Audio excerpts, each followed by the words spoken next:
Trump's big, beautiful bill, a Pan-Africanist viewpoint.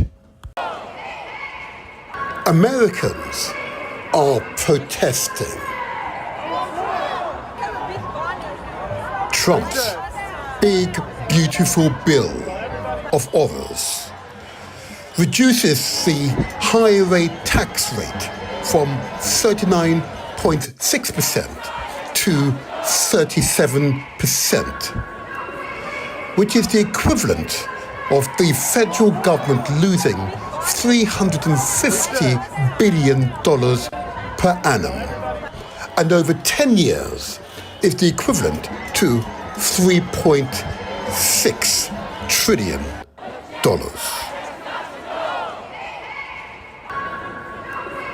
Americans are protesting. Trump's big, beautiful bill of horrors increases defense spending by $180 billion over 10 years, which include additional expenditure of $46.5 billion for border wall construction, $45 billion to expand immigrant detention facilities, logistics and surveillance systems, $30 billion for recruitment, training and operational upgrades for U.S. Immigration and Custom Enforcement, or ICE.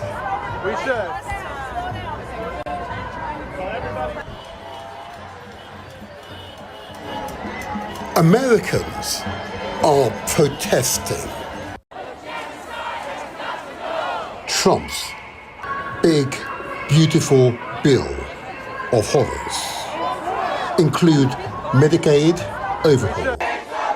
The bill imposes work requirements and frequent eligibility checks for adults on Medicaid.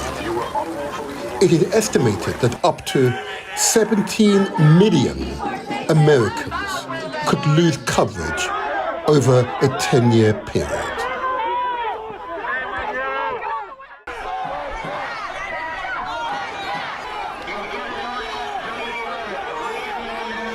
Immigrants are welcome here. Americans are protesting. All power to the people! All power to the people! This is what the cops do! Trump's big, beautiful bill of horrors. Key reasons why rural hospitals are affected. Cuts to Medicaid via provider tax reductions. What has changed? The bill lowers the allowable provider tax rate that states use to generate matching federal Medicaid funds from 6% down to 3.5% by 2032. Why this matters? Many rural hospitals depend on this funding mechanism.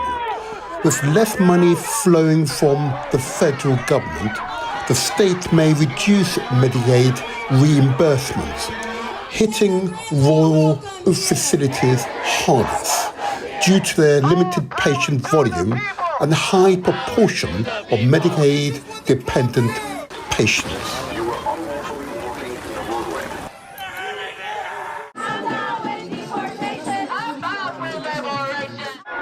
Americans are protesting.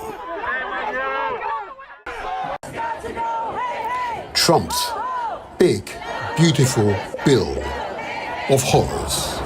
The future is renewable energy.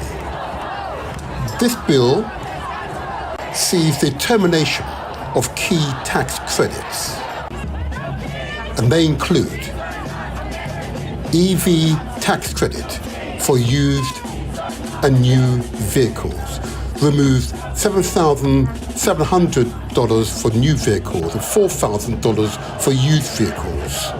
Incentives expected to reduce demand for electric vehicles. EV charging stations credits.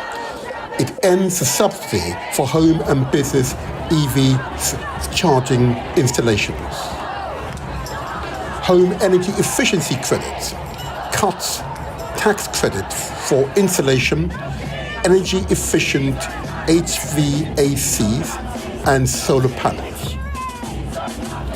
The bill reduces commercial clean energy credits, halts subsidies for solar, wind, geothermal and battery storage projects.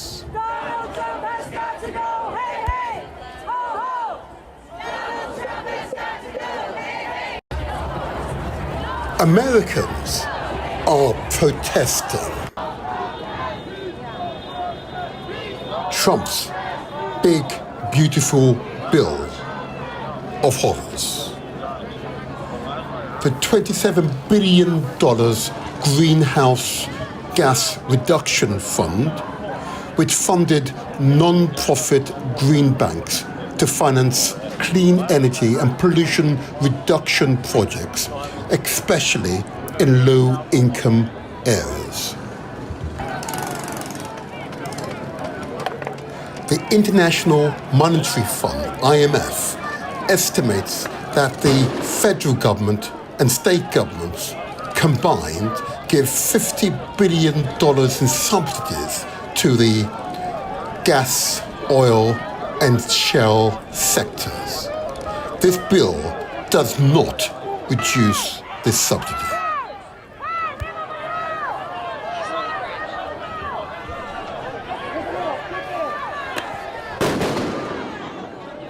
Americans are protesting.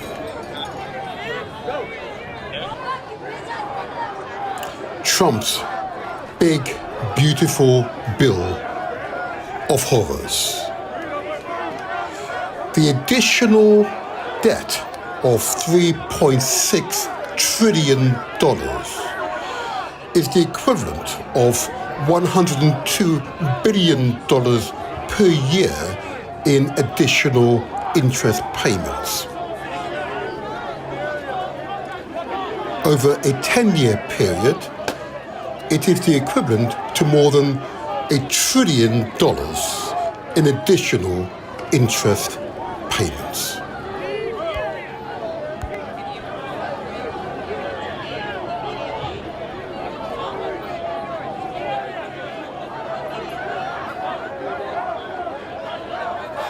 Watch, listen to the protests occurring right now in the United States of America, in cities, towns, villages, protesting Trump's big, beautiful bill of horrors. This is what legacy media do not want you to hear or see.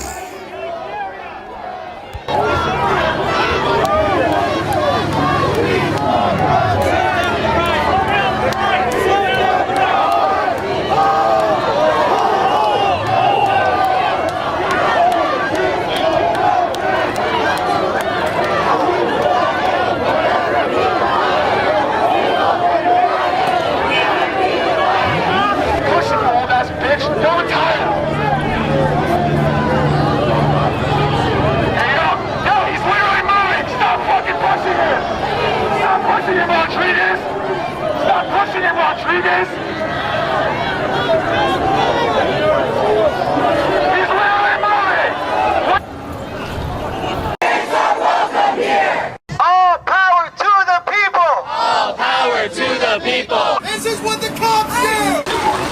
You were unlawfully walking in the roadway. I'm down with deportation. I'm down with liberation.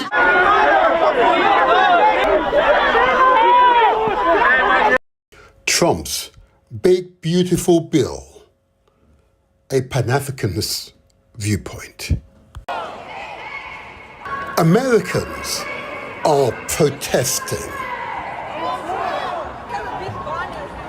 Trump's big, beautiful bill of horrors reduces the high rate tax rate from 39.6% to 37%, which is the equivalent of the federal government losing $350 billion per annum, and over 10 years is the equivalent to $3.6 trillion.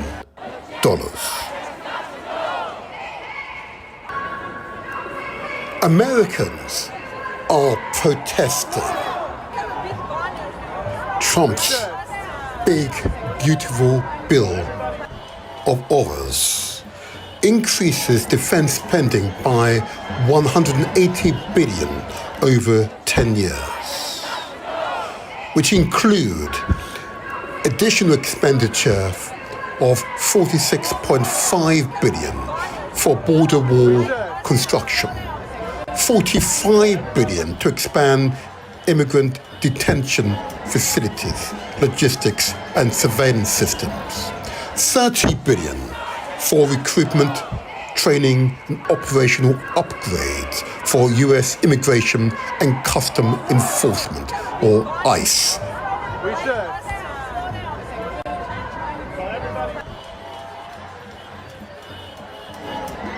Americans are protesting Trump's big, beautiful bill of horrors include Medicaid overhaul. The bill imposes work requirement and frequent eligibility checks for adults on Medicaid. It is estimated that up to 17 million Americans could lose coverage over a 10-year period.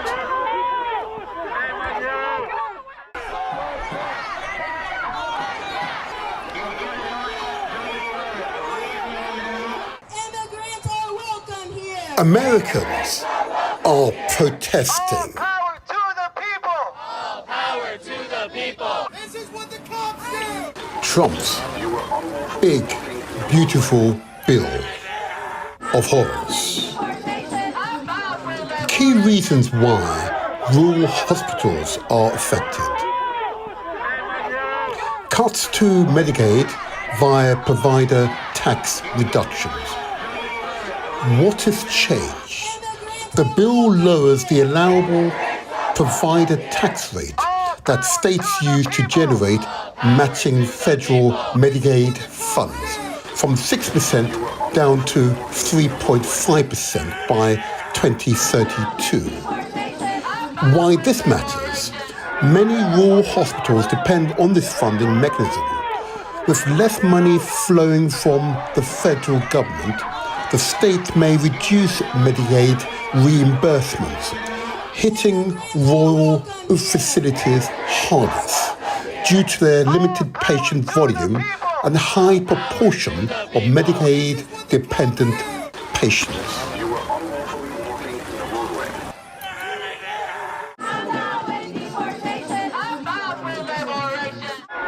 Americans are protesting Trump's big, beautiful bill of horrors. The future is renewable energy. This bill sees the termination of key tax credits, and they include EV tax credit for used and new vehicles, removes $7,700 for new vehicles and $4,000 for used vehicles. Incentives expected to reduce demand for electric vehicles. EV charging stations credits. It ends the subsidy for home and business EV charging installations. Home energy efficiency credits cuts tax credit for installation, energy efficient HVACs and solar panels. The bill reduces commercial clean energy credits, halts subsidies for solar, wind, geothermal and battery storage projects.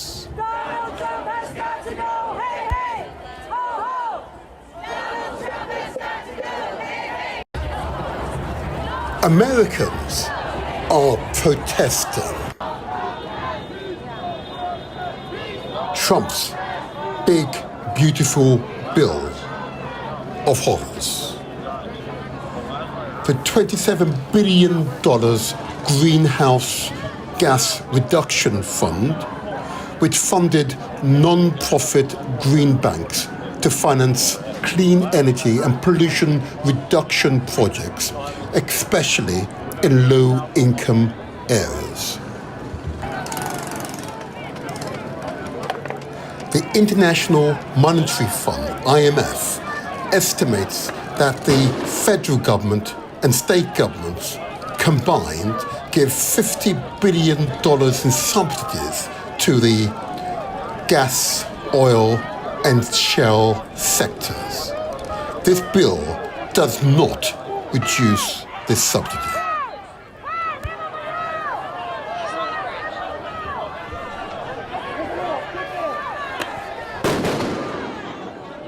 Americans are protesting.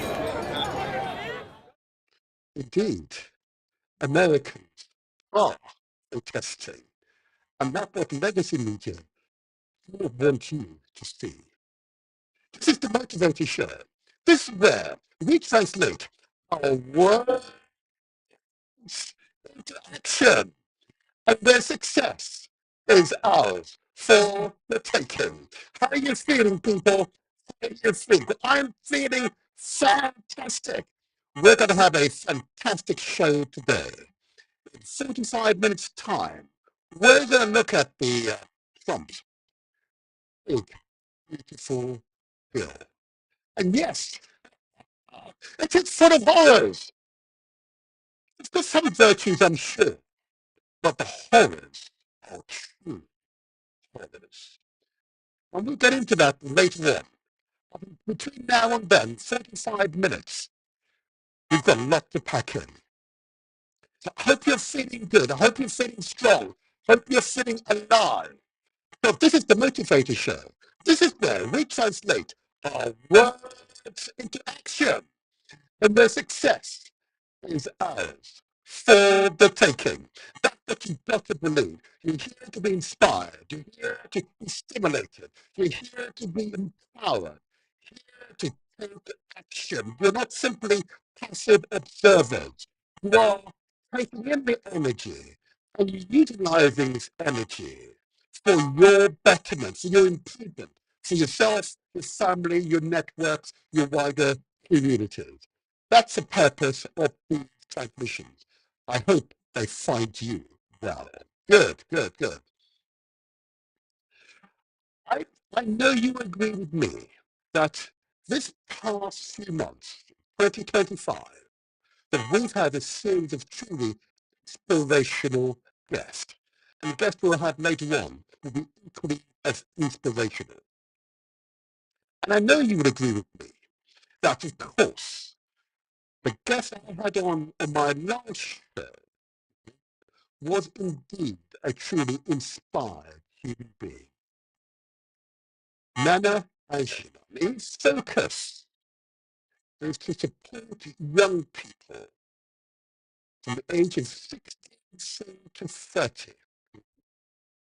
Help them to make good, will be life-changing decisions for their careers, their education, their families, their love. They're going to have a good start in life.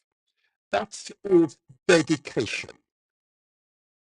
And with such people around, the human species, the human race is better off. It's not about individualism, where you only care for yourself.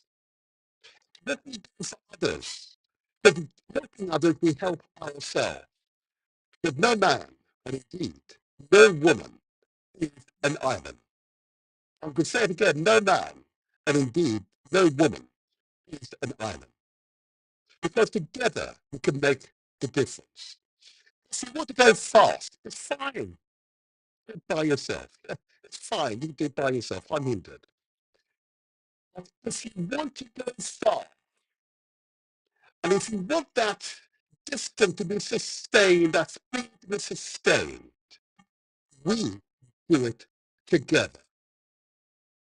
That's how civilizations arrive, because people collaborate, work together in common aim and common purpose. Of course, in unity is strength. I will say it again, unity is strength, regardless of your ethnicity, regardless of your religious affiliation, regardless of your gender, regardless of your sexual orientation. We work together for common aim and common purpose. And in doing so, we ensure the continuation of the human species. Because together, we make a difference. The principles that underscore the motivator show. That's why the best we have had are all here to inspire, to motivate, so we collectively improve ourselves. Hyper-individualism is the antithesis of civilization. Hyper-individualism destroys civilization. It can only lead to despair. Only working together, common aim and common purpose, recognizing unity is strength, are we able to excel as human beings. Praise be. Oh yeah. Praise be. Oh yeah. It's straightforward, really, isn't it? Thank you, Nana Ajaman. Absolutely extol the purpose of these transmissions. And those of you who wish to reach out to him, those of you who wish to give him support, I urge you to do so. Further details will be in the edited version of this live transmission, how you can contact him. Because absolutely, he is the perfect example of why the Motivator Show exists. What I will do, just for the benefit of Nana, I know he would appreciate this, if I put his details on the screen. You recall, here we go, managers Access UK. The email address is info@accessuk.org. Website address, accessuk.org. Telephone number, if you're in the UK, it's 0300 102 0070. Here's an example of why the Motivator Show exists.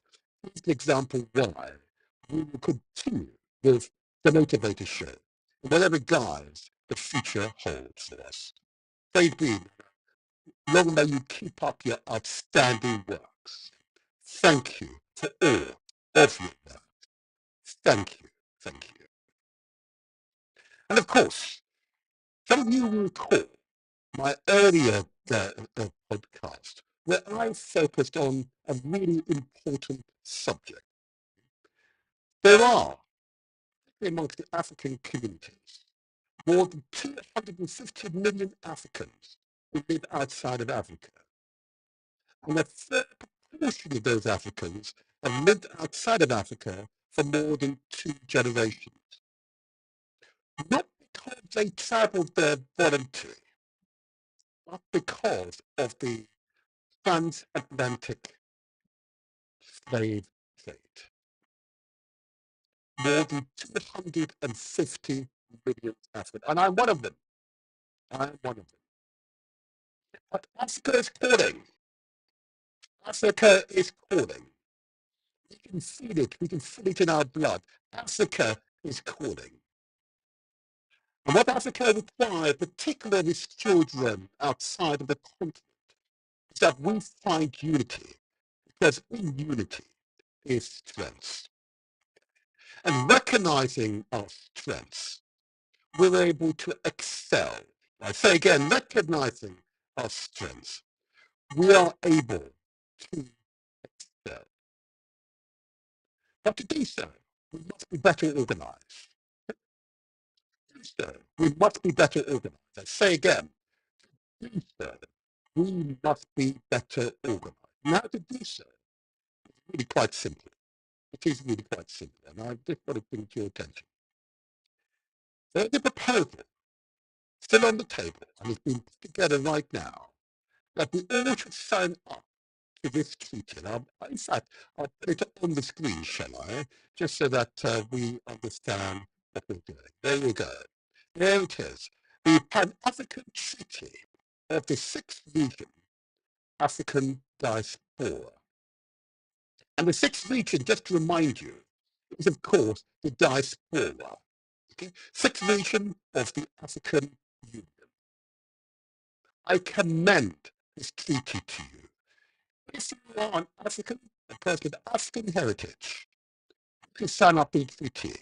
If you are an organization, a professional organization of Africans, you can sign up to this treaty. If you are a social enterprise, you can sign up to this treaty. I commend this treaty to you to obtain a copy of it so you can review it for yourself. It is an African treaty, the African diaspora, without the A at the end, at gmail.com. I know, missing the A. African treaty, the African diaspora, see it on the screen, at gmail.com. I commend this initiative to you. And if you are amongst the 250 million plus Africans, sign up to the treaty, and it gives you an influence in what's happening in Africa. I commend this initiative to you. I commend this initiative to you. And of course, Sigori, I commend you. I need to get him back into the studio, but we need to keep talking. And my last quick announcement before I get into the lifestyle messages. I want to put this initiative on the screen. Some of you will recall that there was a campaign for us to look again as to why we do this to our girls, in some cases young women. That is FGM, female genital mutilation. I know it's very sensitive, but it's a practice, despite it being illegal in most countries, it's being practiced. There is an organization here in Britain called Unshackled Viva, and put it on the screen, led by the former mayor of Southwark here in London. And its purpose is this. It is a Southwark-based or London-based organisation that empowers women and girls, particularly from Black, Asian and other minority ethnic and Muslim communities. The organisation focuses on promoting self-empowerment, autonomy, advocacy, with a strong emphasis on combating female genital mutilation, FGM. It raises awareness about FGM's harmful effects, supports survivors, and works towards eradicating the practice. If you wish to join that campaign, man or woman, please reach out to Councillor Maynard. Email address is unshackleduna, and I spell it UNSHATKLED, UMAL, followed by digit2 at gmail.com. Those who are watching live, this is of course a recording on YouTube and Facebook, and of course at Mixcloud, report it back to yourselves. An important initiative, and I am pleased, extremely proud. The number of men and women has come forward and have indicated they will join this campaign and eradicate this practice. I'm honoured by the number of women who have confided in me and the consequences of FGM. I'm honoured. I'll continue to maintain your confidences, but the campaign will continue. Thank you all. Thank you all for all of you who've been courageous enough to discuss it, to combat it, and to eradicate it as a practice within our communities. Praise be. Long may you continue your great works. Thank you. Thank you. Now it's time for lifestyle messages. Lifestyle messages are included in the Motivator Show podcast. Why? We do not discuss our lifestyle, our health enough. Far too many of you are dying before your time. Far too many of you are weighed down by illnesses that you could actually avoid by considering and thinking about your lifestyle, how it contributes to the illnesses that befalls us. And particularly illnesses that come to mind include diabetes, high blood pressure, obesity or fatness, overweightness. These are the top 3 conditions that have a profound impact on your general health and well-being. And in too many cases, cause the foreshortening of our lives, and most certainly reduces the quality of our lives. Reduces the qualities of our lives. There are, of course, other conditions which are important, but those are the top 3 I want to focus on today. I'm not the expert. I've been in the room and been briefed by experts, public health experts, who know what they're talking about, who've devoted their lives to promoting good health amongst us all. And I'm often bewildered, included to a limited extent in the past. Once we have the information, we still continue when it's simply a habit, recognizing its harmful impact. I know it's difficult. I know it's challenging. I recognize that to be a fact. But these habits we must change for our sakes, for our children's sakes, for our children's sake. Love finds a way. Love for self, love for our families, love for our communities. Will find a way and give you the strength to slowly modify your behavior. I want to play a short video. And what's important in this video is that I want you not to listen to me. I want you to listen to the professor. Because what he would advocate is that you choose a healthy lifestyle. Listen to the professor. The Motivator Show. The internet's most inspirational podcast. Every Saturday morning from 8 to 10 a.m. I choose a healthy lifestyle.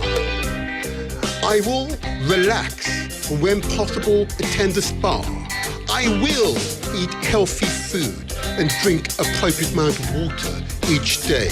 I will exercise and maintain fitness. I will not be afraid of doctors and seek out medical examination when I need it. I will promote good mental health because it's important to me. I deserve to be happy. London is United Kingdom capital city. It is amongst the most cosmopolitan in the world. It possesses all possible extremes, including in wealth, cultural and religious diversities. The main causes of illness and premature death in London, like the rest of the United Kingdom, are coronary heart disease, strokes, cancers and respiratory diseases. Other key health challenges in London include tuberculosis, issues relating to sexual health, including HIV/AIDS, mental health, and drug and alcohol misuse. It is likely that these issues and diabetes and obesity will continue to be priorities over the next 10 years. As London's diverse population increases, there's also likely to be an increase in diseases, which are more prevalent in some Black and ethnic minority communities.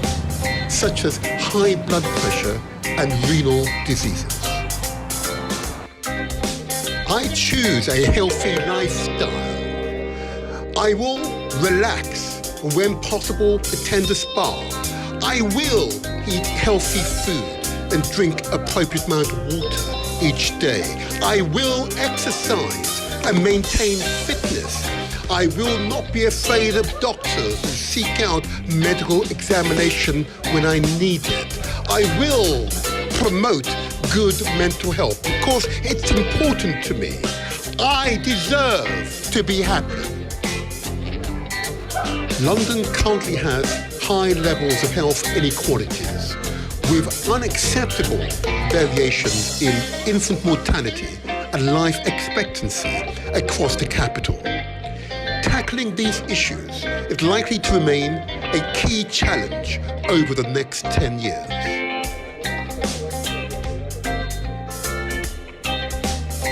London is United Kingdom's capital city. It is amongst the most cosmopolitan in the world. It possesses all possible extremes, including in wealth, cultural and religious diversities. The causes of health inequalities are similar to those that determine health in general, including, for example, housing conditions, employment opportunities, environmental factors such as pollution, the amount of exercise undertaken, one's diet and smoking, and access to health services. I choose a healthy lifestyle. I will relax and when possible attend a spa. I will eat healthy food and drink appropriate amount of water each day. I will exercise and maintain fitness. I will not be afraid of doctors and seek out medical examination when I need it. I will promote good mental health because it's important to me. I deserve to be happy. Public health priorities. Life expectancy is stalling and health inequalities are widening. After a century of increases, the decades prior to COVID-19 pandemic saw improvement in life expectancy amongst the UK population stall. For some, these improvements went into reverse.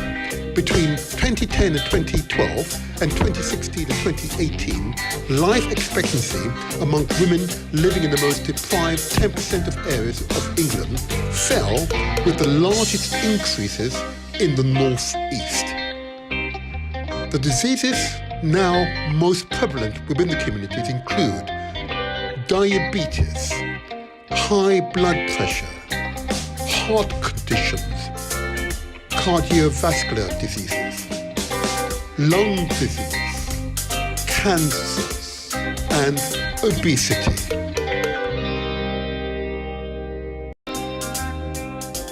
London is United Kingdom's capital city. It is amongst the most cosmopolitan in the world. It possesses all possible extremes, including in wealth, cultural and religious diversities.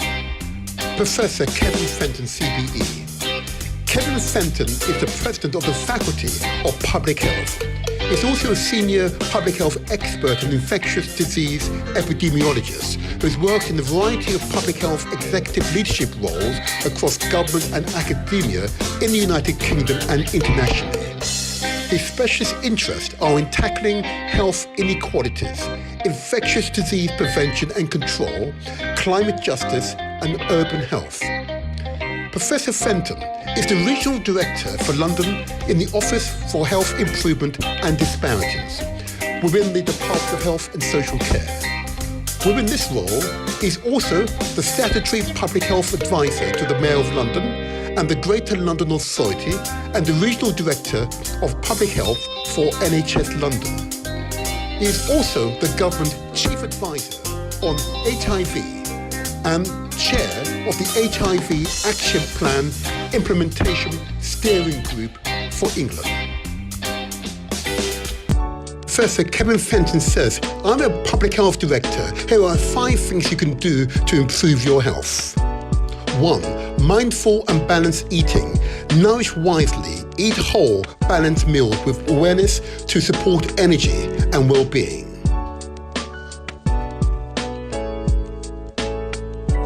2. Get outside. Be with nature. Time outside reduces stress, improves mood, and strengthens your connection to the world.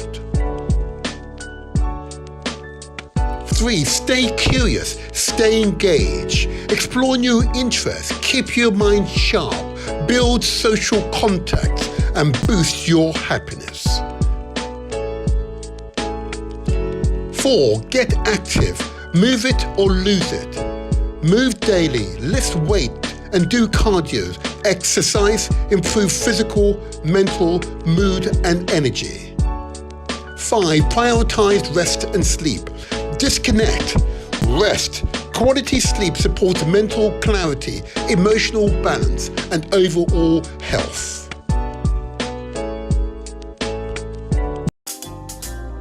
I choose a healthy lifestyle. I will relax. When possible, attend a spa. I will eat healthy food and drink appropriate amount of water each day. I will exercise and maintain fitness. I will not be afraid of doctors and seek out medical examination when I need it. I will promote good mental health because it's important to me. I deserve to be happy. Traditional. Absolutely. We deserve to be happy and have good physical, mental, and spiritual health. These messages are important. Within 15 minutes, we'll look at the big, beautiful bill in the United States of America. Until then, these lifestyle messages are a crucial part of what makes the Motivator Show an important cornerstone for you. Understanding what enables you to maintain good, healthy lifestyles is an essential feature for happiness. And what I'm heartened by the numbers of you who've heard these messages, heard the professor's advice, and adopting his advice would be transformative for your lives and for those in your family's lives, your network lives, if you spread the words. This is so important. You want to live a long, healthy life that's weighed down by illnesses? Follow the professor's advice. What I'm heartened by, the numbers of you, of the time in which we included the lifestyle message as part of these podcasts, you've heard the messages and have responded. I want to say thank you to you all. You don't do it for me. You do it for yourselves, for your family, for your friends group, your networks, yeah? You do it for them, not for me. I'm but a messenger, just a humble messenger. You are the important ones. You are the change makers. You have the power to affect change for yourself, your family, your communities. And doing so, you explain why we as human beings,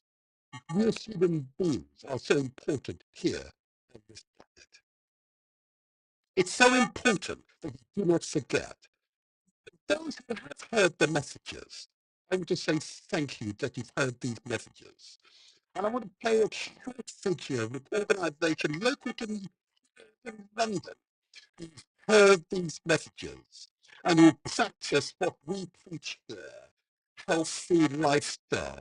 And now, twice a week, he said, twice a week, they exercise together. They might include these lifestyle messages in these shows, give them opportunity to spread positive messages before we get into the heavy stuff in a few minutes' time. Okay?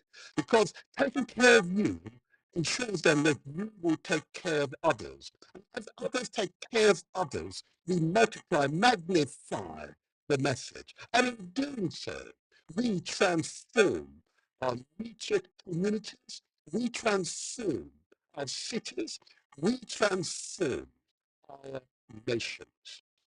And together, we make the difference. So I'm going to bring them up. Yeah, you know them. You know them. Countdown.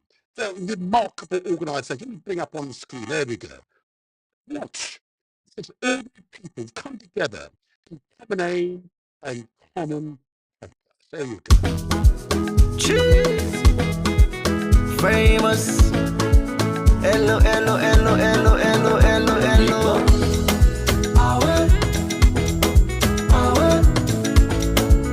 Oh yeah. They are definitely exercising. Look at them. Come together. Common aim.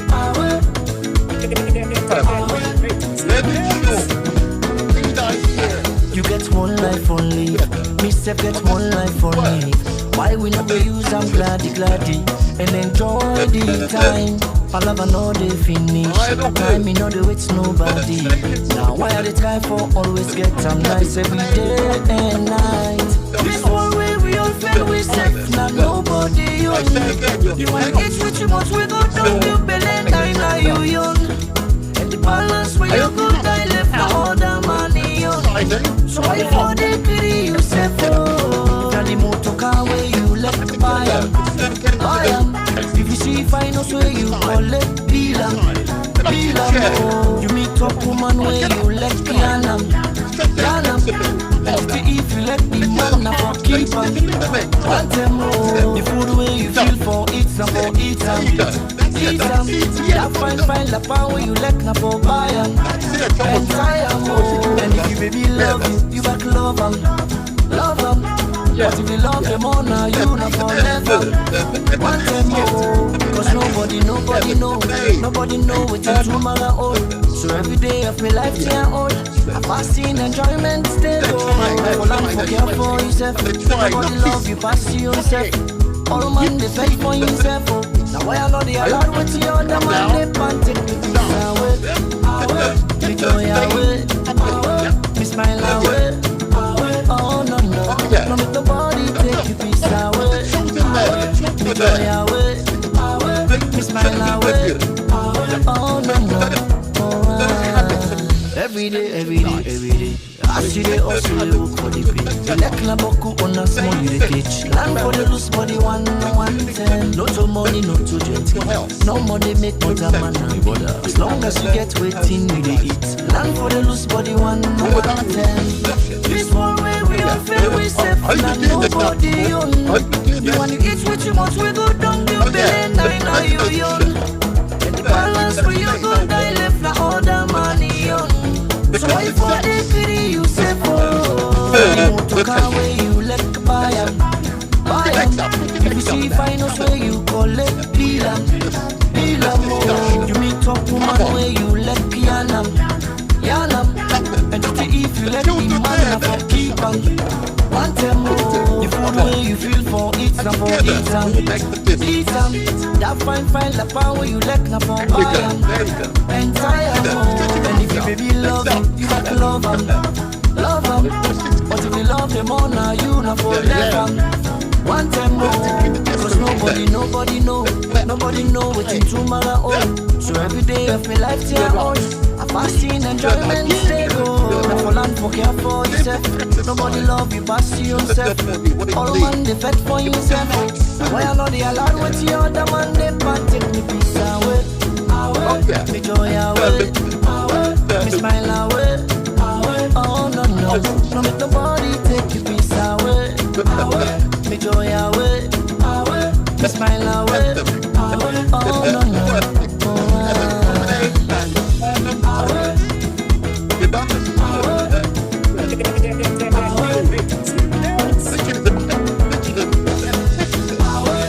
Family, community, working together.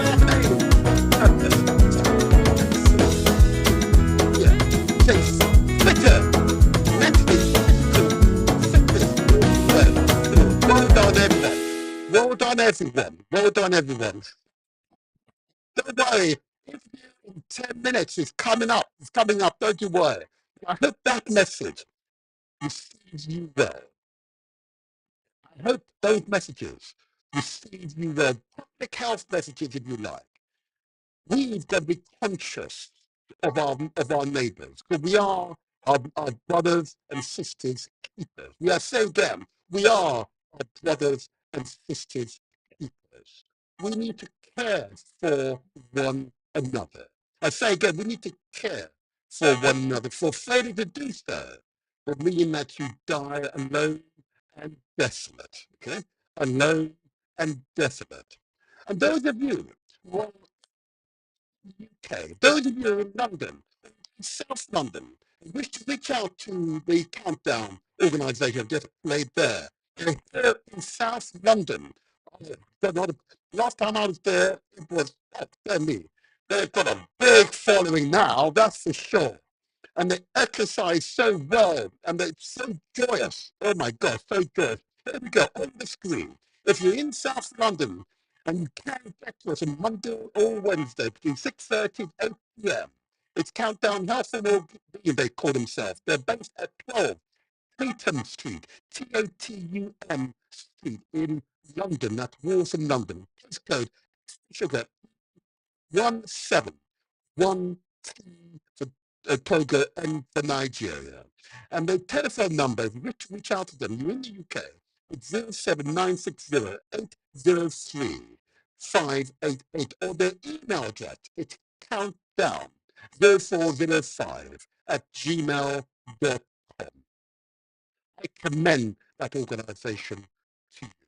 Well done, Countdown. Well done, well done. My last public announcement before we get into the main theme for today's show. Many of you will recall that a regular theme for these shows is to address the issue of the Windrush scandal. Those who are legitimately here in Britain as a result of what was stated by an independent report commissioned by the Home Office, it might be called the State Office in your country, but the Home Office here in Britain,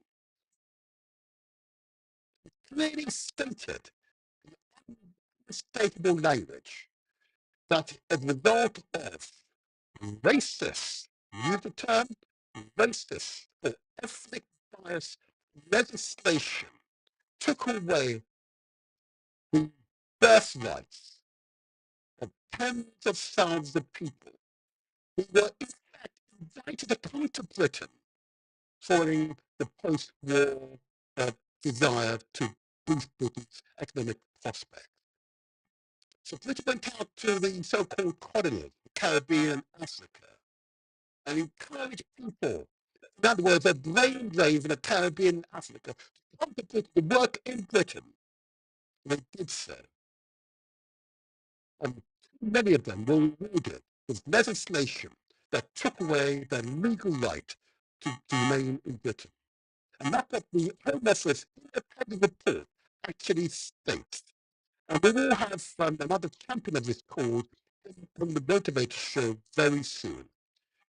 If you are affected by the Windrush situation, I urge you, we have the Windrush Legal Beagles here in the studios. They're based at 58 Bank Street in West Midlands. Now, postcode WZ148ED. Their email address is info@windrushlegaladviceclinic.com. As it sounds, info@windrushlegaladviceclinic.com. Telephone number 01902 382 542. I commend the Windrush Legal Advice Clinic to you as an organisation engaged in important work, very important work. But nevertheless, in order for that work to be justified, it is going to be necessary, notwithstanding the work that has happened to date, for us to have a Windrush Act. There's no doubt it is necessary. Okay? It is necessary. Let's put it on the screen. In fact, not that one. It's so important. And you recall we had the Anthony Brown who was leading the charge to ensure that Parliament passes the Windrush Act. Now, I know that many of you want to hear from him, and he will be in these studios in not too distant future, okay, within the next few strong, if you like. Okay. So watch this space, and we'll provide you more details about Anthony Brown. We need to ensure that we have the Windrush Act. And that Windrush Act will, of course, enshrine in law the rights of those whose rights were taken away as a result of racist action by, yes, the mother of pardon. There we go. It's on the screen now. The Windrush Act.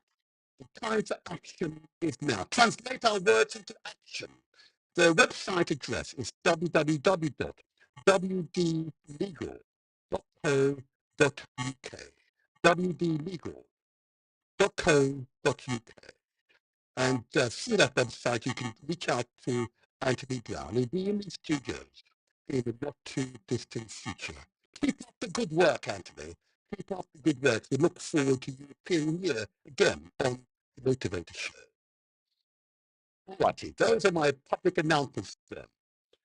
That's time for, well, those of you in the United States of America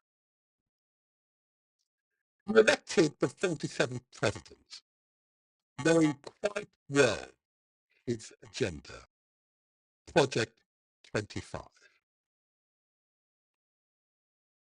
Say much more than that, really. Project 25. We have done a review of Project 25 here at the Motivator Show. Links to that review I'll include in the comment section of this podcast. Indeed, if you haven't previously subscribed, why not subscribe? If you're on YouTube, subscribe to us. It doesn't cost you a penny. Yeah? What it does, it tells the YouTube algorithm that there's interest in this podcast. At the very least, before you go away, leave a comment or at least give us a thumbs up. There you are, a thumbs up. We would appreciate it. And YouTube will therefore spread the words of the content of these podcasts.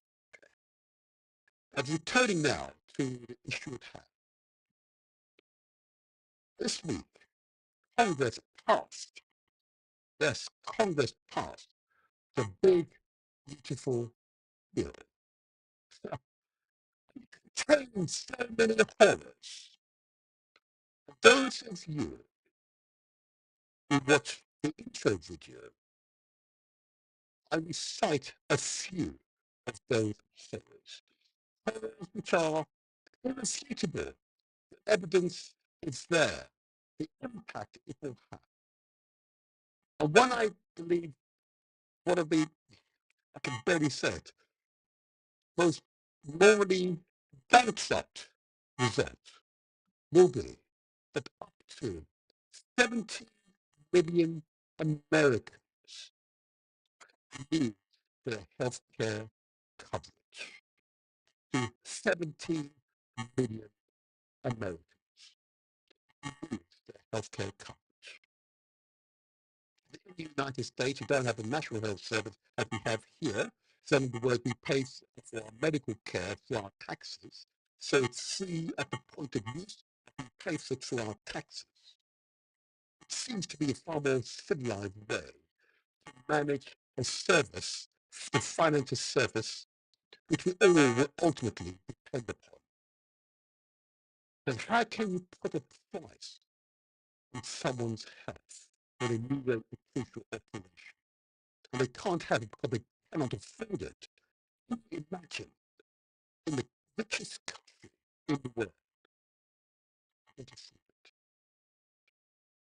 it? It is astonishing. Up to 17 million Americans. Another one of the now features of the Trump's big, beautiful bill that contains so many horrors. That is, the trillionaires, the millionaires, the billionaires indeed, their tax rate is reduced. Those who least need a tax break are receiving a 2.5% reduction in their tax rate. But yet, the poorest amongst the poorest Americans to lose their health care coverage. I'm sorry, Americans, that does not compute. I'm going to invite my guest to join us now, just so that we can get this show underway. 2.5% reduction over 10 years. It means the federal government will lose more than $1 trillion. I say again, $1 trillion. Say again, $1 trillion. Gosh.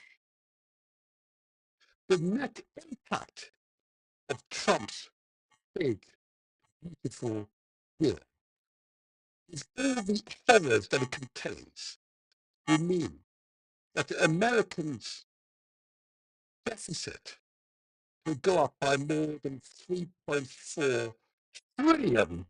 Not million, $trillion over the next 10 years.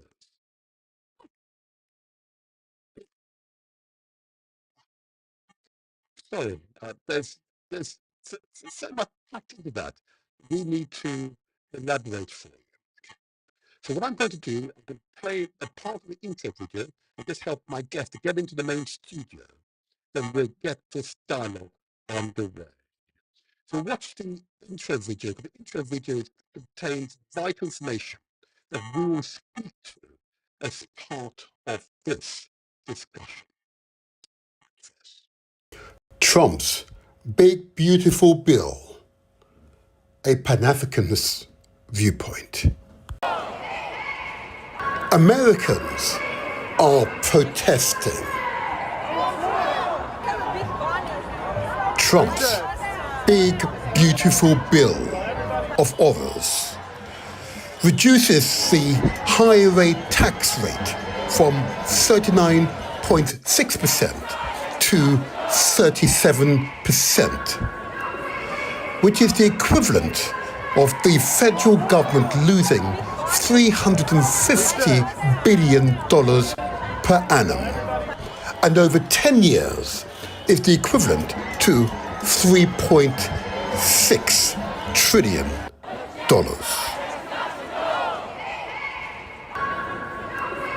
Americans are protesting. Trump's big, beautiful bill of others increases defense spending by $180 billion over 10 years, which include additional expenditure of $46.5 billion for border wall construction, $45 billion to expand immigrant detention facilities, logistics and surveillance systems, $30 billion for recruitment, training and operational upgrades for U.S. Immigration and Custom Enforcement, or ICE.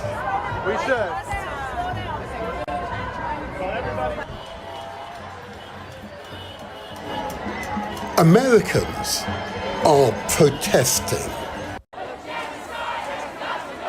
Trump's big, beautiful bill of horrors include Medicaid overhaul.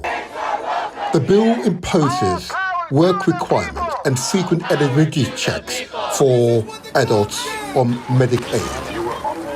It is estimated that up to 17 million Americans could lose coverage over a 10-year period.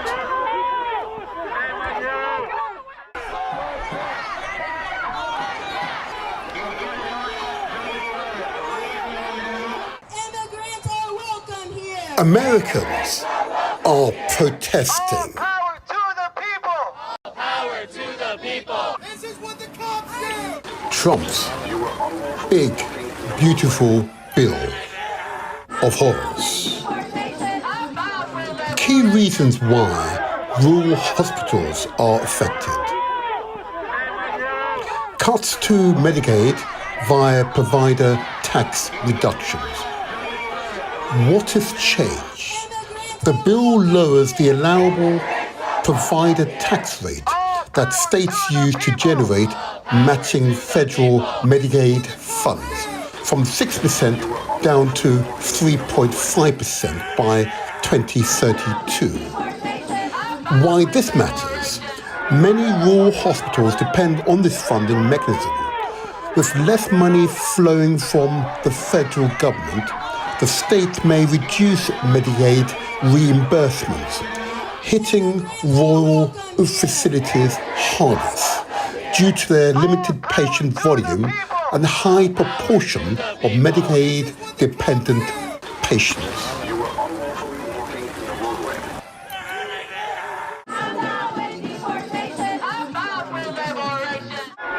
Americans are protesting.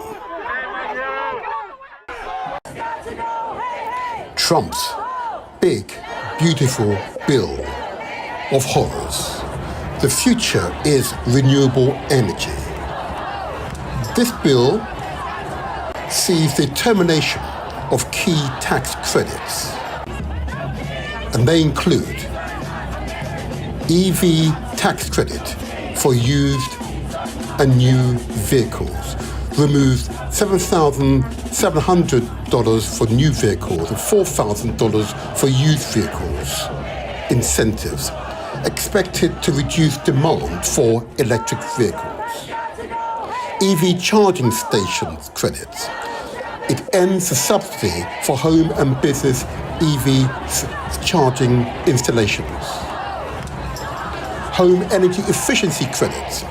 Cuts tax credit for installation, energy efficient HVACs and solar panels. The bill reduces commercial clean energy credits, halts subsidies for solar, wind, geothermal and battery storage projects.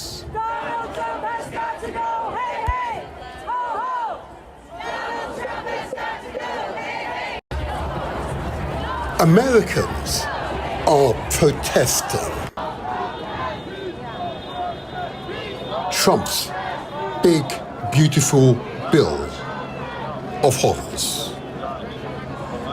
The $27 billion greenhouse gas reduction fund, which funded non-profit green banks to finance clean energy and pollution reduction projects, especially in low-income areas.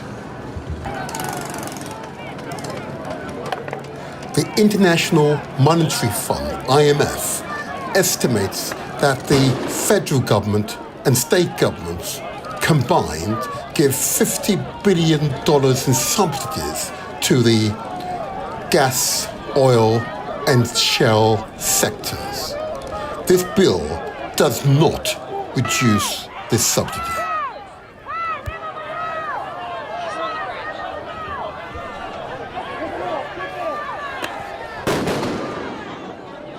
Americans are protesting.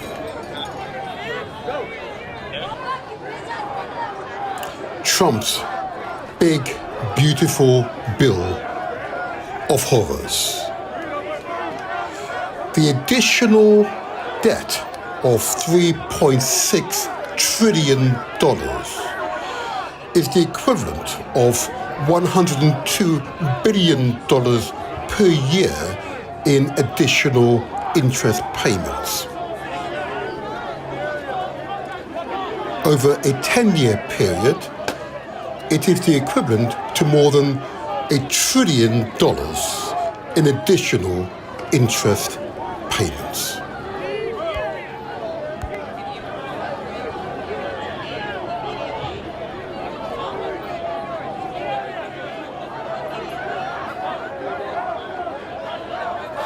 Watch, listen to the protests occurring right now in the United States of America, in cities, towns, villages, protesting Trump's big, beautiful bill of horrors.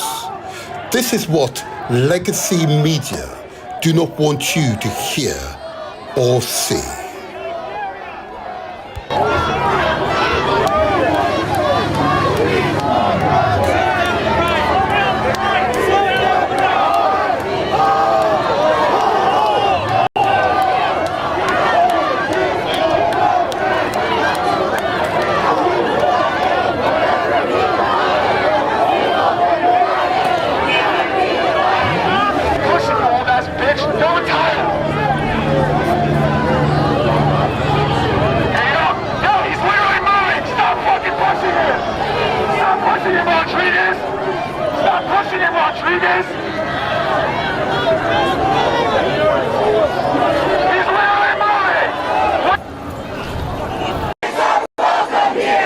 All power to the people! All power to the people. This is what the cops do! Oh yeah, it's happening, people. It is happening. Now let's see if we can get my guest into the studio. Uh, we'll get this show on the way. Let's see if it works. There we go. It has worked. Oh, we have I'm success. not hearing you right now. You're not hearing us. Okay. We can hear you. We can hear you. Can't hear us? I'm not hearing you for whatever reason. Righty. Okay. If you could just make an adjustment on your mic. There we go. Now then, can you hear us again? It's telling me that you're muted. Oh, okay. Oh, is that better? Yes, now I could hear you. Oh, perfect, perfect. Are you able to put your phone down so it's settled? You're moving around a bit there. Yeah, sorry about my look, but I've been kind of hibernating. It is well. It is well. We're Let me go and grab my headphones. Maybe you do. could do the introduction in the meantime.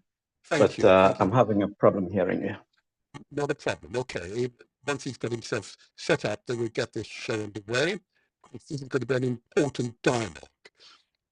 What we do on today's podcast is getting an Africanist view of Trump's big, beautiful bill. All this happens. And what it will mean for Americans. But I suspect, given some of the evidence, it will have a profound impact on the United States of America. Impact which, surprisingly, some people will be surprised about. But I know this gentleman, when we go through the introduction, will not be so surprised. I know for the past 10 days, he has been studying the big, beautiful bill. Like me, I've actually read the document, yes, for my sins. And I've read it twice. And, oh my gosh, now that I've read it twice, I feel as if I've been traumatized. I can find it very difficult to believe that the country, a democracy, yeah, which has a significant population, could pass such a bill. We need to get into this. Before we do that, what I want to do, I'm going to change the scene. Okay, I'm going to change the scene. I'm going to create a scene that enables my guest and I to speak in text. Okay, let's see. I will set it up now. Trump's Set it up. big, beautiful bill. Pause that for a second. Let me pause that. I'm going to bring my guest into the scene. There we go. One moment. Let me just do that because it's going to be really interesting to behold. Let's do this here. To the scene. Let's do that one. There we go. There we go. Let's bring him into the scene. I believe it's this one. Let that one. Okay, we'll do the other one, shall we? There we go. Gotcha. Okay. You're now in the scene. Stephen, you can still hear us, can you? Yes. Okay. All right, and so you could. Now I'm going to what we conduct an interview. We're going to hear Americans protesting. The reason for that, just for the benefit of our viewers, is that overseas we don't see the protest.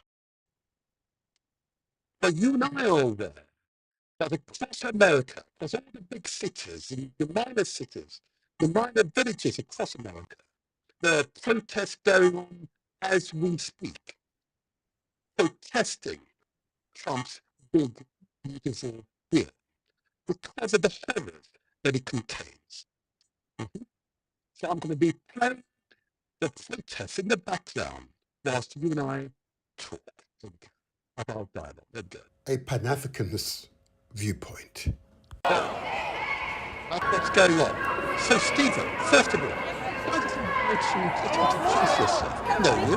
Just say a little bit about yourself so the audience will get to know you. I understand you're a teacher as well.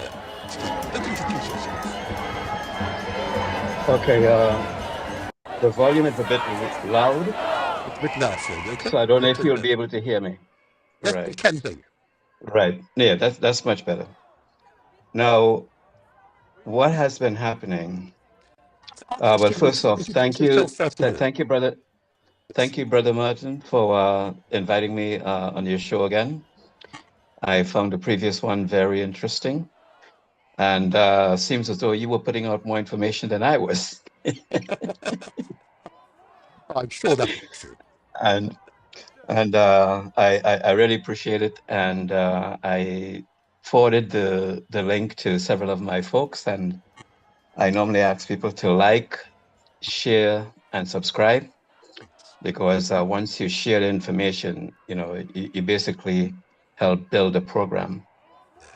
So folks, especially those of you who are viewing on YouTube, please press that like, because it gives this channel more prominence.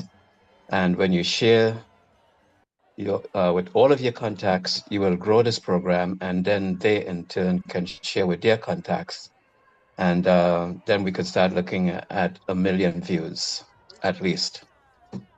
So, well, Martin, this big, beautiful bill, it is not Trump's idea. Explain. Why is it not Trump's idea? Well, I like to describe it like this. He is basically the puppet. Now, the Center for American Progress, they were working on this thing since the Reagan administration back in the 1980s. Everything that Trump is instituting now has been put out there since the 1980s. It's just that there was a lot of, especially political opposition to it. So they couldn't pass it the way. As we can see on the screen right now, American protesting. You can see it on the screen now. But why would Trump implement this organization's agenda? Because they're the people who funded his campaign. Big money. What's the old saying about dancing to the tune of the piper? Absolutely. Right. So when a dog never bites the hand that feeds it. So now, what he has been able to do, and this is something else that a lot of people don't take into consideration, he has been in our living rooms since the 1980s, maybe the 1970s. Yes. So there are people who may be logged on right now who weren't even born when 47 used to be in our living rooms.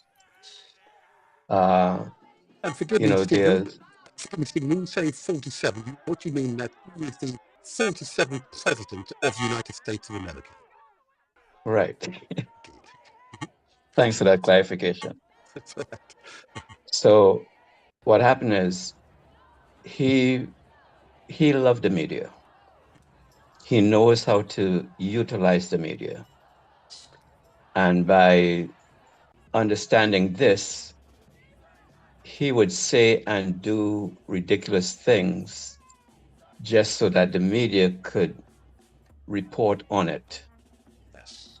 Now, if you were to tune into, let's say, CNN and MSNBC, you would see that at least 20 hours of their day, of their daily programming, is dedicated to covering him. He is their main source of income right now. There are floods going on throughout the US. There are hurricanes going on that are devastating communities. There are all kinds of flooding going on around the world that you're not hearing about. There was a big agreement that was signed between Rwanda and the Democratic Republic of Congo that you're not hearing about. Yes. There was a peace agreement signed between India and Pakistan that you're not hearing about. And if even you hear about it, it's just a little piece of the information. They just give it to you like maybe a 5-minute or a 10-minute or whatever. Then they go right back to covering Trump. So what happens is by doing that, they are giving him the microphone to push his agenda. And since he's constantly lying, once you continue, and this is something that the Germans learned from the British, talking about your most famous British hero, Winston Churchill, which is tell a lie, and once you repeat it often enough, it becomes the truth. So what you do is you brainwash people by asking them the question that Groucho Marx asked, who are you going to believe, me or your lying eyes? Yes. Now, here it is that you showing these demonstrations that's going on throughout the nation, right? But when you look at the other networks or cable TVs, they might give you a little bit of the demonstrations, but then they will have pundits coming to tell you what is going on. So instead of showing you what's going on, they're telling you what's going on. They bring on they regurgitate the same guests, saying the same thing over and over. You have different hosts who will interview the same people. Yes. But yet they will not show you what you are showing on the screen right now. If I may then, Steve, you're absolutely right. And I have to tell you that, audience, I was shocked to realize what Stevens just described to be true. That I spent hundreds of hours scanning through what we call the legacy media, the big media corporations, watching their broadcast. And I found that each time the protest would come up, despite the fact last week there are thousands of protests across America, they received less than 1% of the coverage. 1% of the coverage. I found that I had to go to the very localized TV or radio stations in order to gain a much more comprehensive coverage of the protests happening in their villages, in their towns, in their cities. That's why throughout this interview, the protests will be visible to you, because this is what is actually happening right now. If I may just take you now to the bill, and we want to get into the bill, but let's go to the top first of all. And I want to address the issue of the impact the big beautiful bill that on its own will have an American national debt.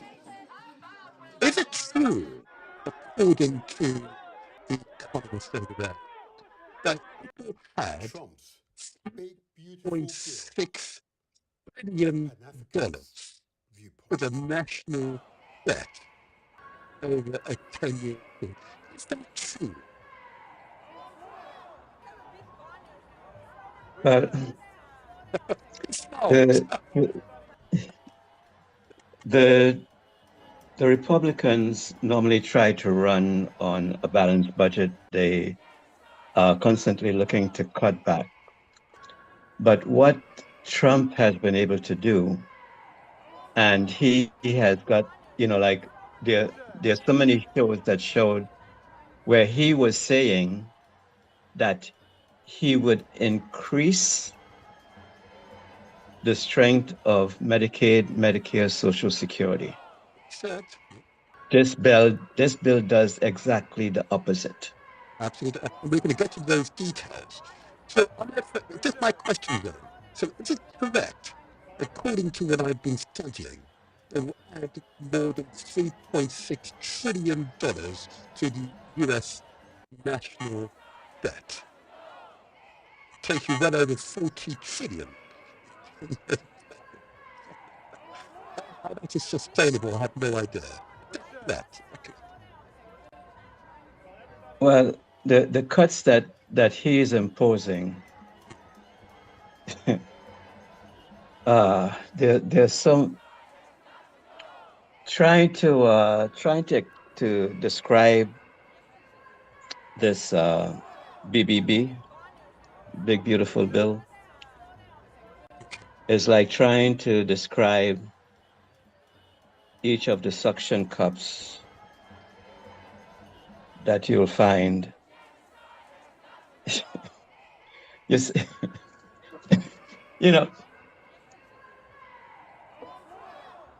it's like trying to count the blood cells in a human body.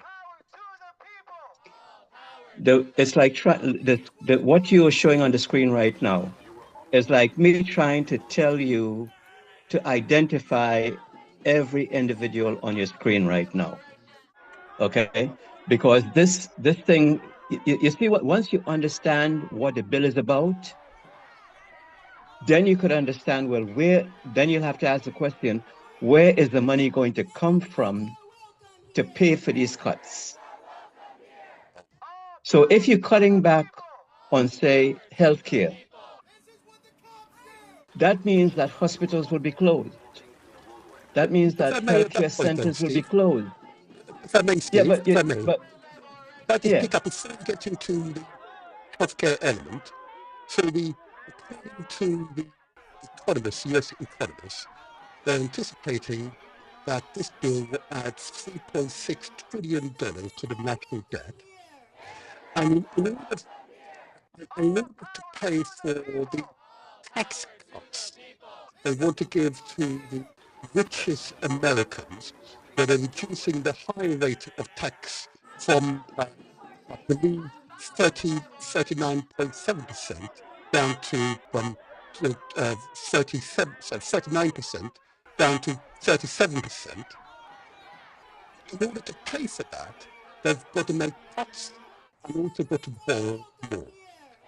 And it's correct that it is estimated that the impact of this bill will be that 17.8 million Americans would lose their healthcare coverage over the next 10 years, according to the paper. I'm astonished that Congress could pass such a bill. What say you? What say you? Well, you see, sometimes when you start getting into finances with some people, especially when you start dealing with percentages, it's something that some people just don't understand as well as others may. I'm not saying everybody, but when you're talking about $3 trillion, right? Some people can't even imagine that it's just a number to them. But they don't understand what that $3 trillion will cover.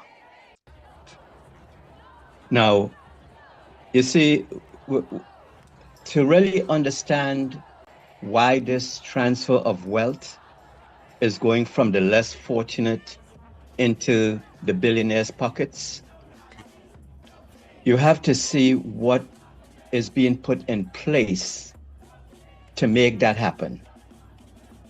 One of the things that they're doing, you know, like somebody could be smoking cigarettes for all their lives, and it's only when they enter the last stages of their life that they may end up with cancer.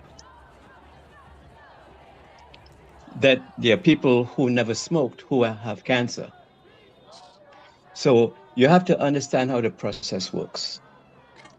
In order to silence the voices of the people who you are showing on your screen right now, apart from not showing it in media, one of the ways that you remove their power, one of the first agenda items on Project 2025 is removing federal civil rights protection for millions of Americans. So if you have your rights as a citizen, or let's say as living in America, they're taking away your rights, then your right to demonstrate is taken away. Yes. And what did he do? What did he do last month? He sent the National Guard in violation of the Constitution of the US. He sent the National Guard to so-called bring about peace and calm in California. He broke the law to keep the law. So when you take away people's civil rights, you're taking away the abilities to challenge the system, to challenge the government, to speak out. There are pundits who were saying that after Trump put out this, one of the governors has said, if you show up in any demonstrations, we will kill you. Oh, really? Okay. But people, I can go and pull up the information on that in a little bit, right? And I could give you the governor's name and everything else. Now, the pundits, the people who are the hosts of shows and are very popular, they're highly respected, they have some large audiences. They were saying since he is going to have this birthday celebration in Washington, that they were basically discouraging people from going to Washington so that he doesn't claim those numbers that are against him as being for him. But yet, more people showed up in Washington to demonstrate than showed up for his parade.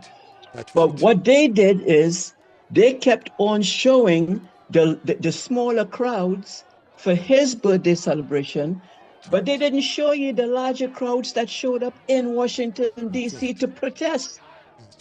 And if I may, Steve, and that was a good example of that disinformation is on the way.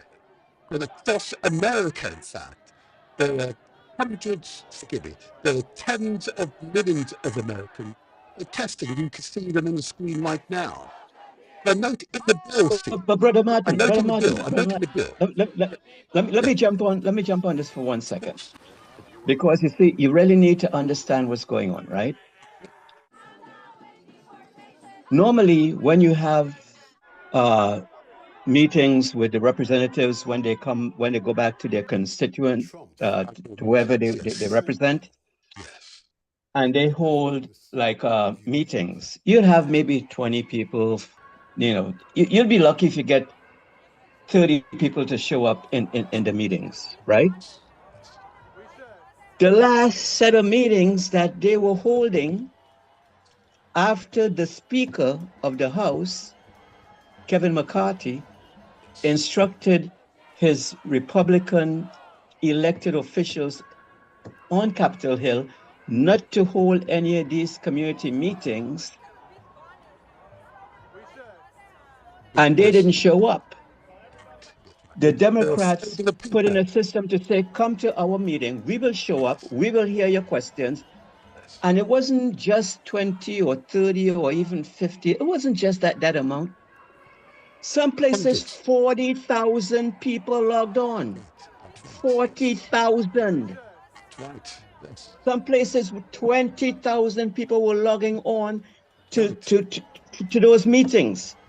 And the reason why they were asking people to log on to the meetings is because when they would hold these meetings, not just in the elected officials' offices, they would go and they would rent out arenas, basketball arenas. Right.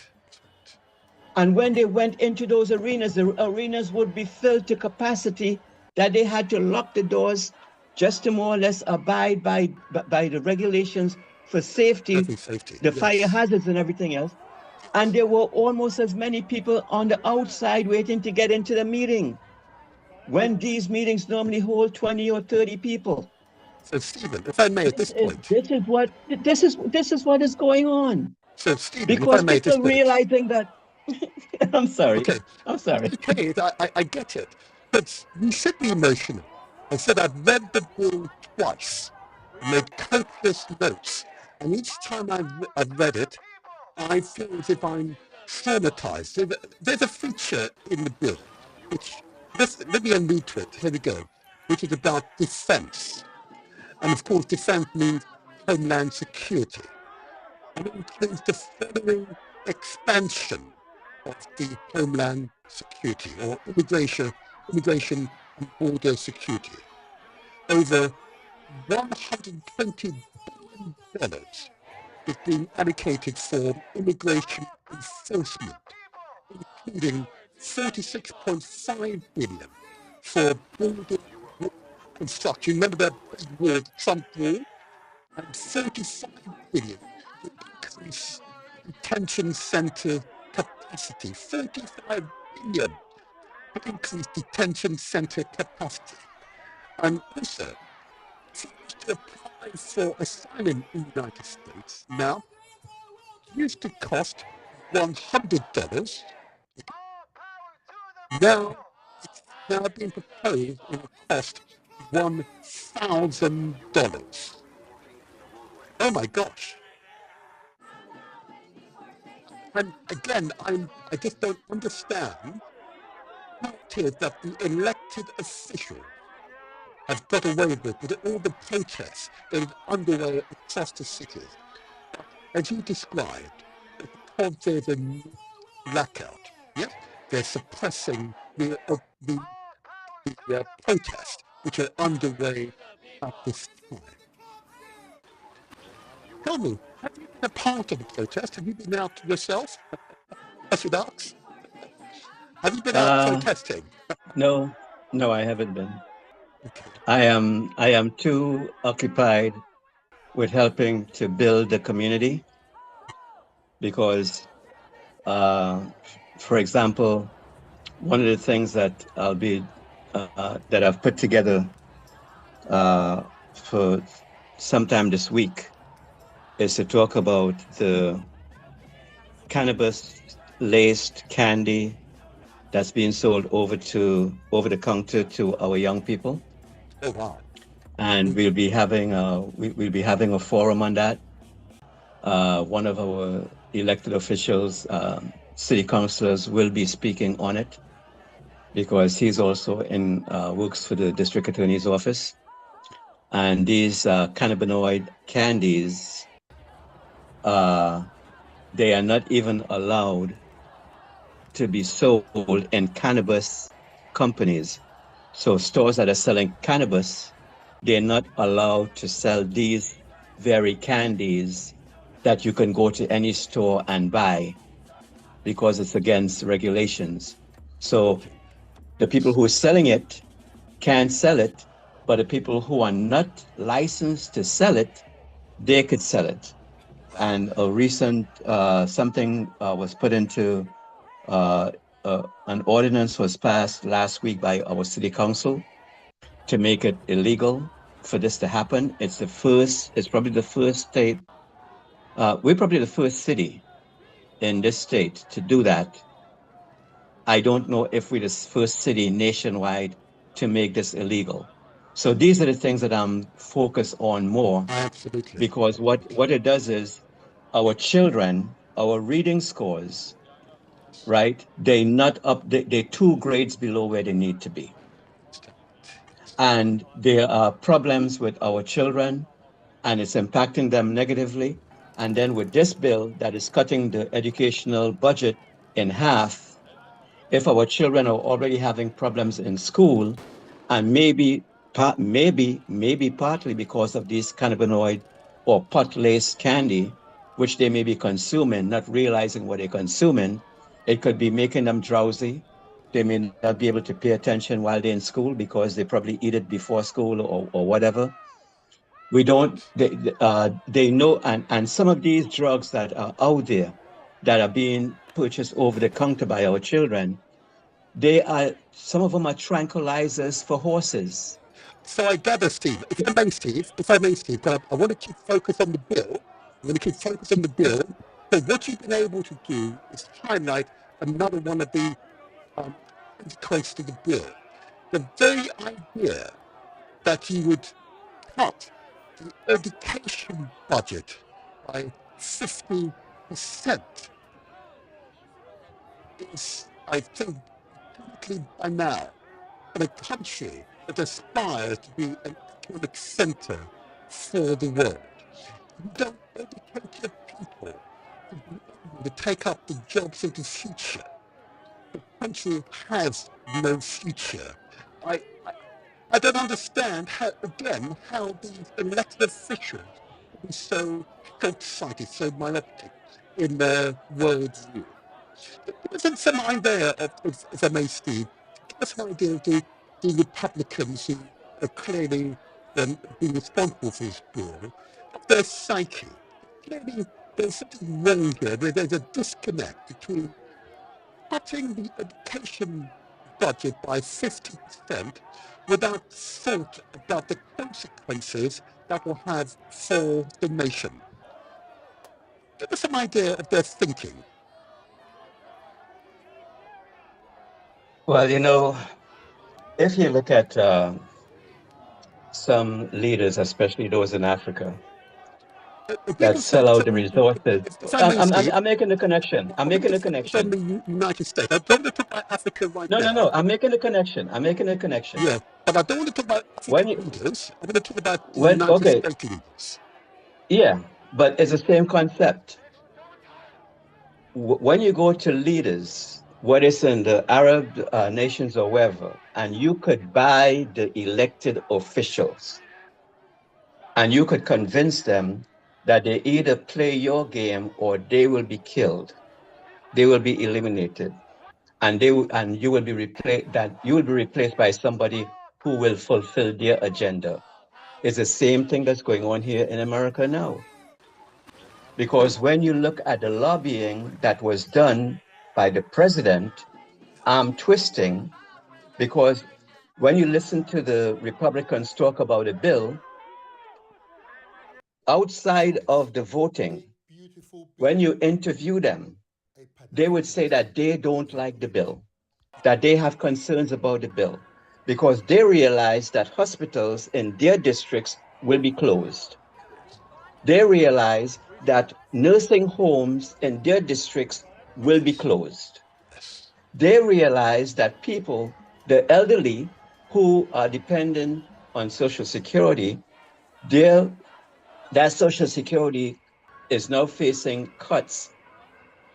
And those who have not yet applied for Social Security, no longer could they go into the Social Security office to get those benefits that they worked so hard all their lives for, that every paycheck that they had, that money was taken out and put into a fund like an insurance fund, so that when they stop working, they will reap those benefits.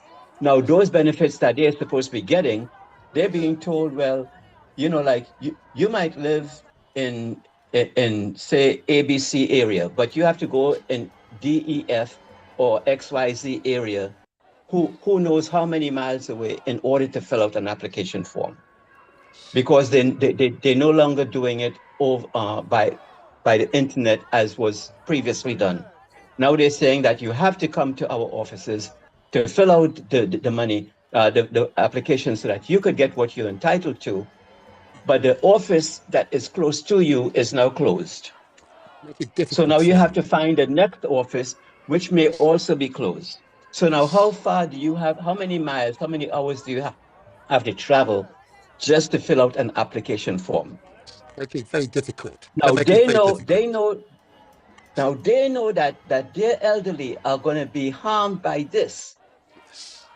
But because they want to maintain their jobs, just like leaders want to maintain the power of running a nation, they want to keep their jobs because they get the best health care. They have two homes, one in Washington and one wherever they are. But yet you cutting back money that will help the homeless.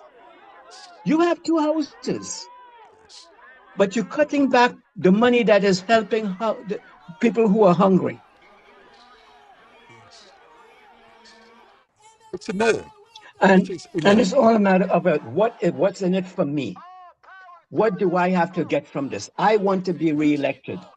If I oppose this bill, the president is going to run somebody against me, and this job is too sweet for me to leave.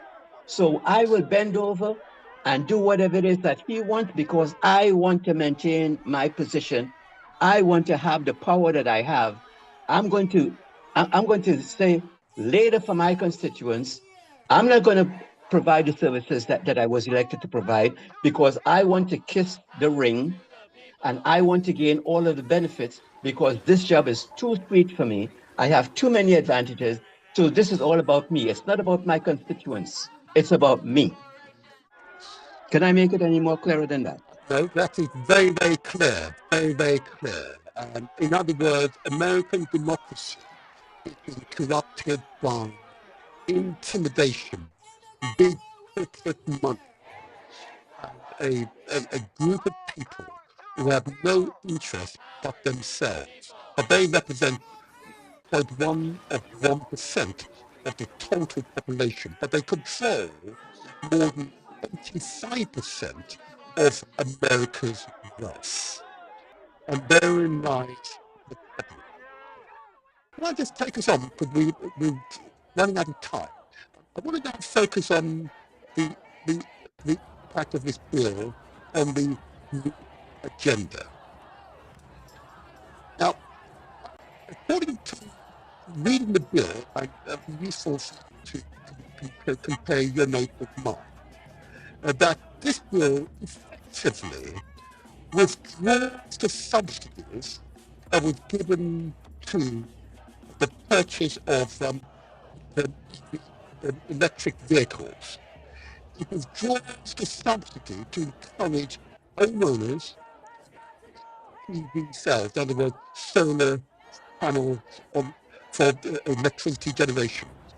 It withdraws the subsidies for businesses who adopt and purchase from green or sustainable energy sources. But it does not withdraw the subsidy that is given to the fossil sector, in other words, oil and gas and shell. Then, how is that possible, Stephen? How can that happen when the future is obviously sustainable energy sources?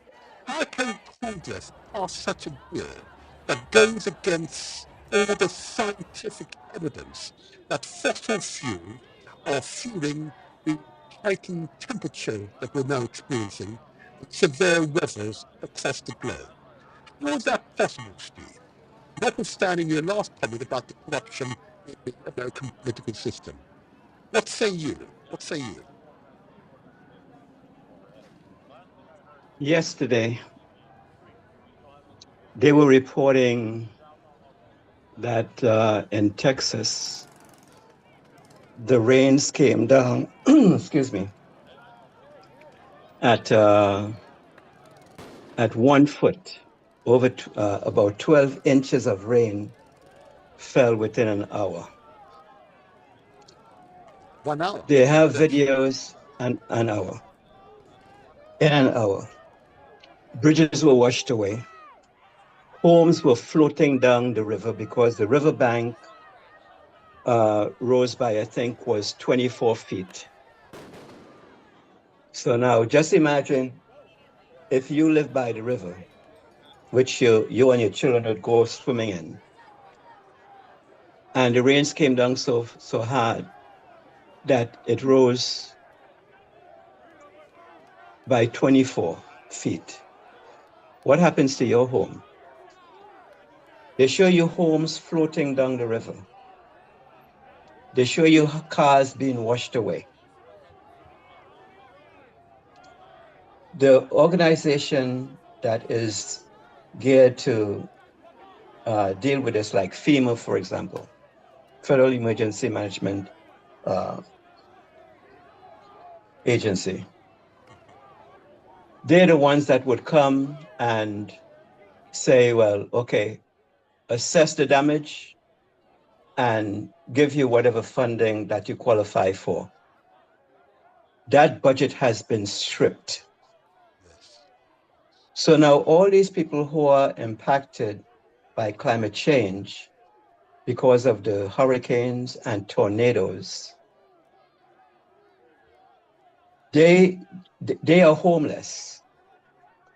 Like, I tried to make a comparison with what these devastating hurricanes and earthquakes are happening, not to mention the fires in California and the fires that are going on in Canada. And we are smelling those fires and we're hundreds of miles away from where the fire is taking place. But when you go outside, you can actually smell the smoke. You're not seeing the smoke, but you're smelling the smoke from Canada because where does the fires in Canada, it's like the western part of the US, but north of the US. We are on the eastern part, and we are south of that. I encourage you to look at the camera, to look at your camera, looking away from the camera. I'm sorry. It's just, like, you have so many devastating things that's going on. The Caribbean, you're having all kinds of storms that are washing away mountainsides, that are wiping out farms. A couple of years ago here, we had so much rain that because we're farming, we have a lot of farms here. The farms were just flooded to the point whereby all of the crop was lost. You look around the world and you see cities being encroached on by the ocean. Capitals which are built by the ocean because it's easy for the ships to come and offload their products and so forth. Some of these cities, you have a couple of inches of water on the streets. You have the ice melt that's going on up in the North Pole. Big, huge chunks of ice just breaking away. You're seeing pictures of polar bears like just floating around on a block of snow, ice. They used to, when you'd go up in that region, in the North Pole going up there, they used to have icebreakers that were needed to basically go through the ice. Now there are ships going through there without the assistance of icebreakers. You have all this climate change going on. And you know what the president of these here United States said a few years ago when he was asked about climate change? Oh, 1 minute we have hot, they say it's going to be the ice age. The next minute they say it's going to be a heat wave and we're going to have drought and all this kind of stuff. You know, this whole concept of climate change is a Japanese, Chinese invention. Oh my gosh. Trump said that. You have people's homes being destroyed. You have hurricanes like you've never seen before. They have pictures of where you're seeing three lightning flashes. And these lightning flashes have it's not just a straight streak of a lightning flash, but it's like looking at the branch of a tree. Because when they come down, they have different places. It looks like you turn a branch upside down. And there are three of them lined up next to each other in the same area. How many people have ever seen that?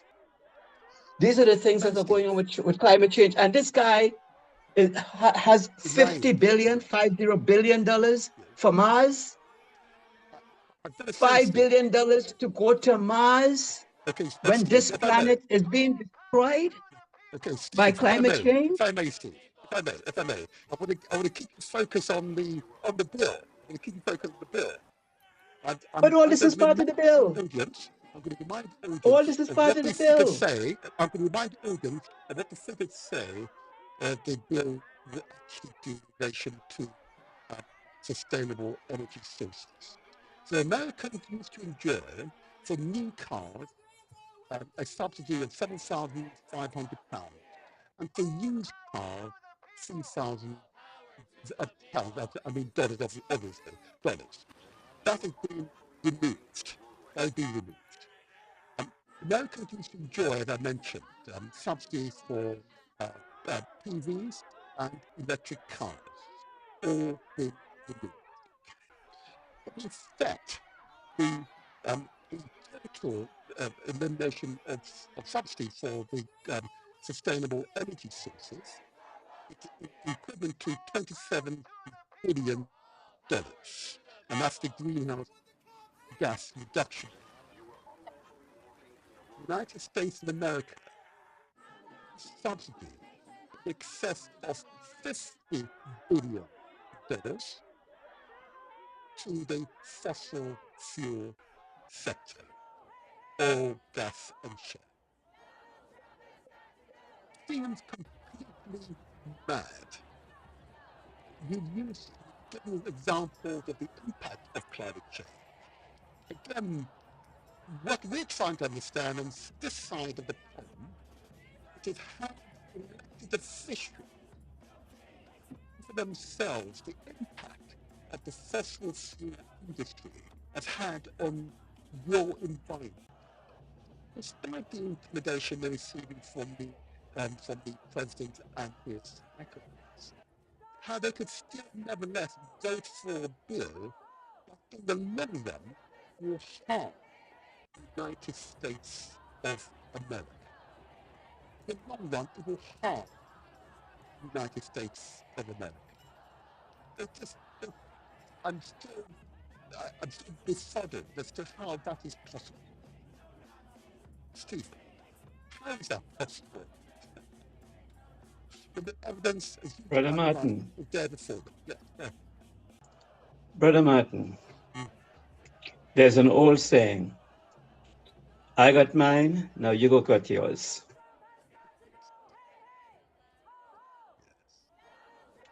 These politicians, remember, now, you've been showing clips of demonstrations, and that's just one little bit that you're showing. This is going on throughout the nation. These voices are being ignored by the people that they put in office. The politicians, they said, the spokespeople for the president himself said that he's not going to be cutting back on the three main things, which is Social Security, Medicaid, Medicare. These are three of the main things, because when you see, when people hear that, they think it's just three programs.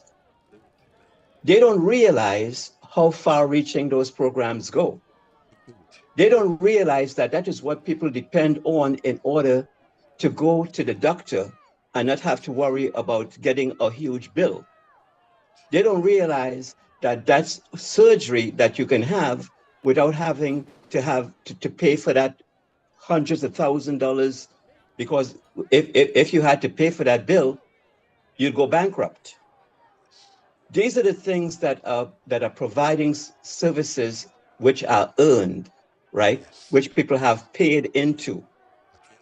When you go back and you look, going back to Ronald Reagan borrowed money from Social Security to engage in the wars that he had, whether it was Panama, Grenada, or wherever.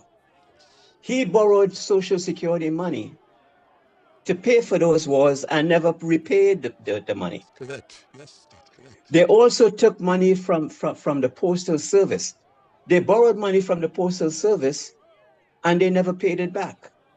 So now that these two entities are having difficulties, they're saying, well, it's because it's going to run out of money.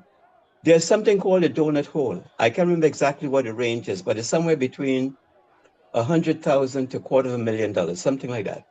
If you're earning anywhere in that range, and I should have pulled it up before I mentioned the amounts, you don't pay Social Security. So now, if you're earning those six figures, and you're not required to pay into Social Security, but when you're no longer working, aren't you going to get Social Security? No, even though Social Security is supposed to be you getting back what you put in, right? You know, and if even they're making that kind of money, they don't need to depend on Social Security. So the money that they should be putting in to strengthen the system, they're not putting it in. They're not required to put it in. But when it comes to wars, they're going to go and tap into that very fund that they are not investing in to bomb nations, and the money is not being paid back. So when it comes up to the point whereby it's running out of funds, who's to blame for that? Yes. Now that the people. You keep asking a question. You keep asking a question. How is this happening? And as I said before, they don't care about their constituents. They only care about themselves. They are kissing the ring of the leader. And anytime they go against the leader, he says, oh yeah, remember, I have your files. I am the head of national security. I have everything on you. I know who your outside lovers are. I know how many outside children you have. I know what your sexual lifestyle is, even though you may profess to be living one kind of life. I know that you're living some other kind of life. And all I got to do is make this known to your constituents, and you would lose your election. I know the dirt that I have dirt on you that I could put out there. Now you either do as I say, or I will destroy you. And not only will I destroy your reputation, I will run somebody against you. And I will make sure that the people who put me in office, that they support my candidates. And the thing is, it's not necessarily my candidates, it's the candidates that they are telling me that they want to run against you. So they already have a list of people to run against you if you go against me. Okay. So now make your choice. If you like your lifestyle. That's much clearer. That is much clearer. What to do, we want to close now. I just want to remind the audience the implication of the bill. The tax cuts, and this is tax cuts which is mainly benefiting trillionaires, the billionaires, the millionaires. Reducing it from 39.5 or 56% down to 37%. It's the equivalent over 10 years of a loss for the federal government of $2.7 trillion. The bill increases defense and border control over a 10-year period between $600 and $700 billion.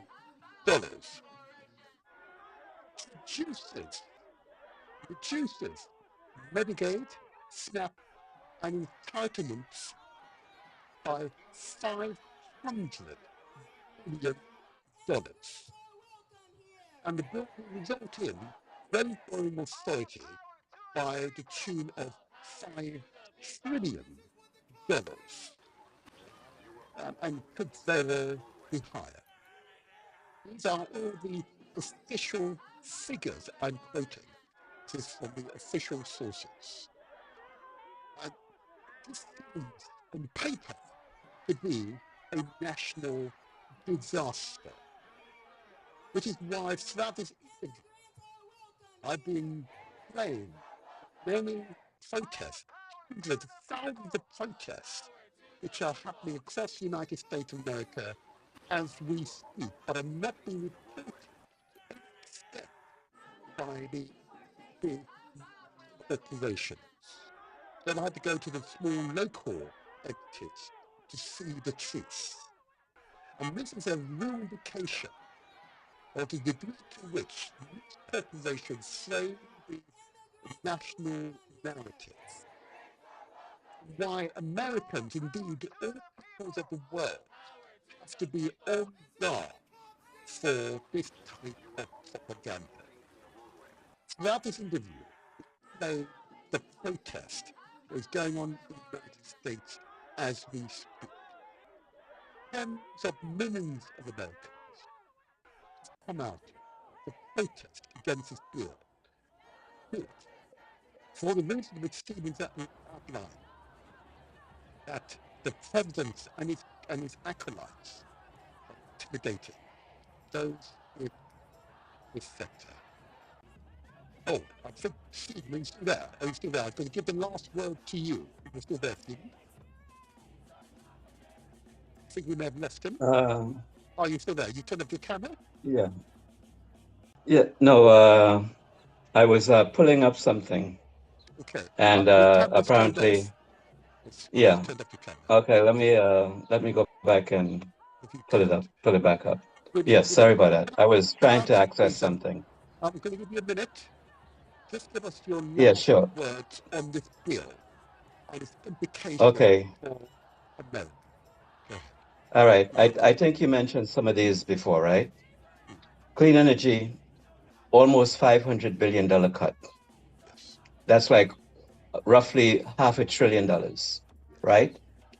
SNAP, which is a program to feed children and people who are, let's say, hungry. They're poor people, right?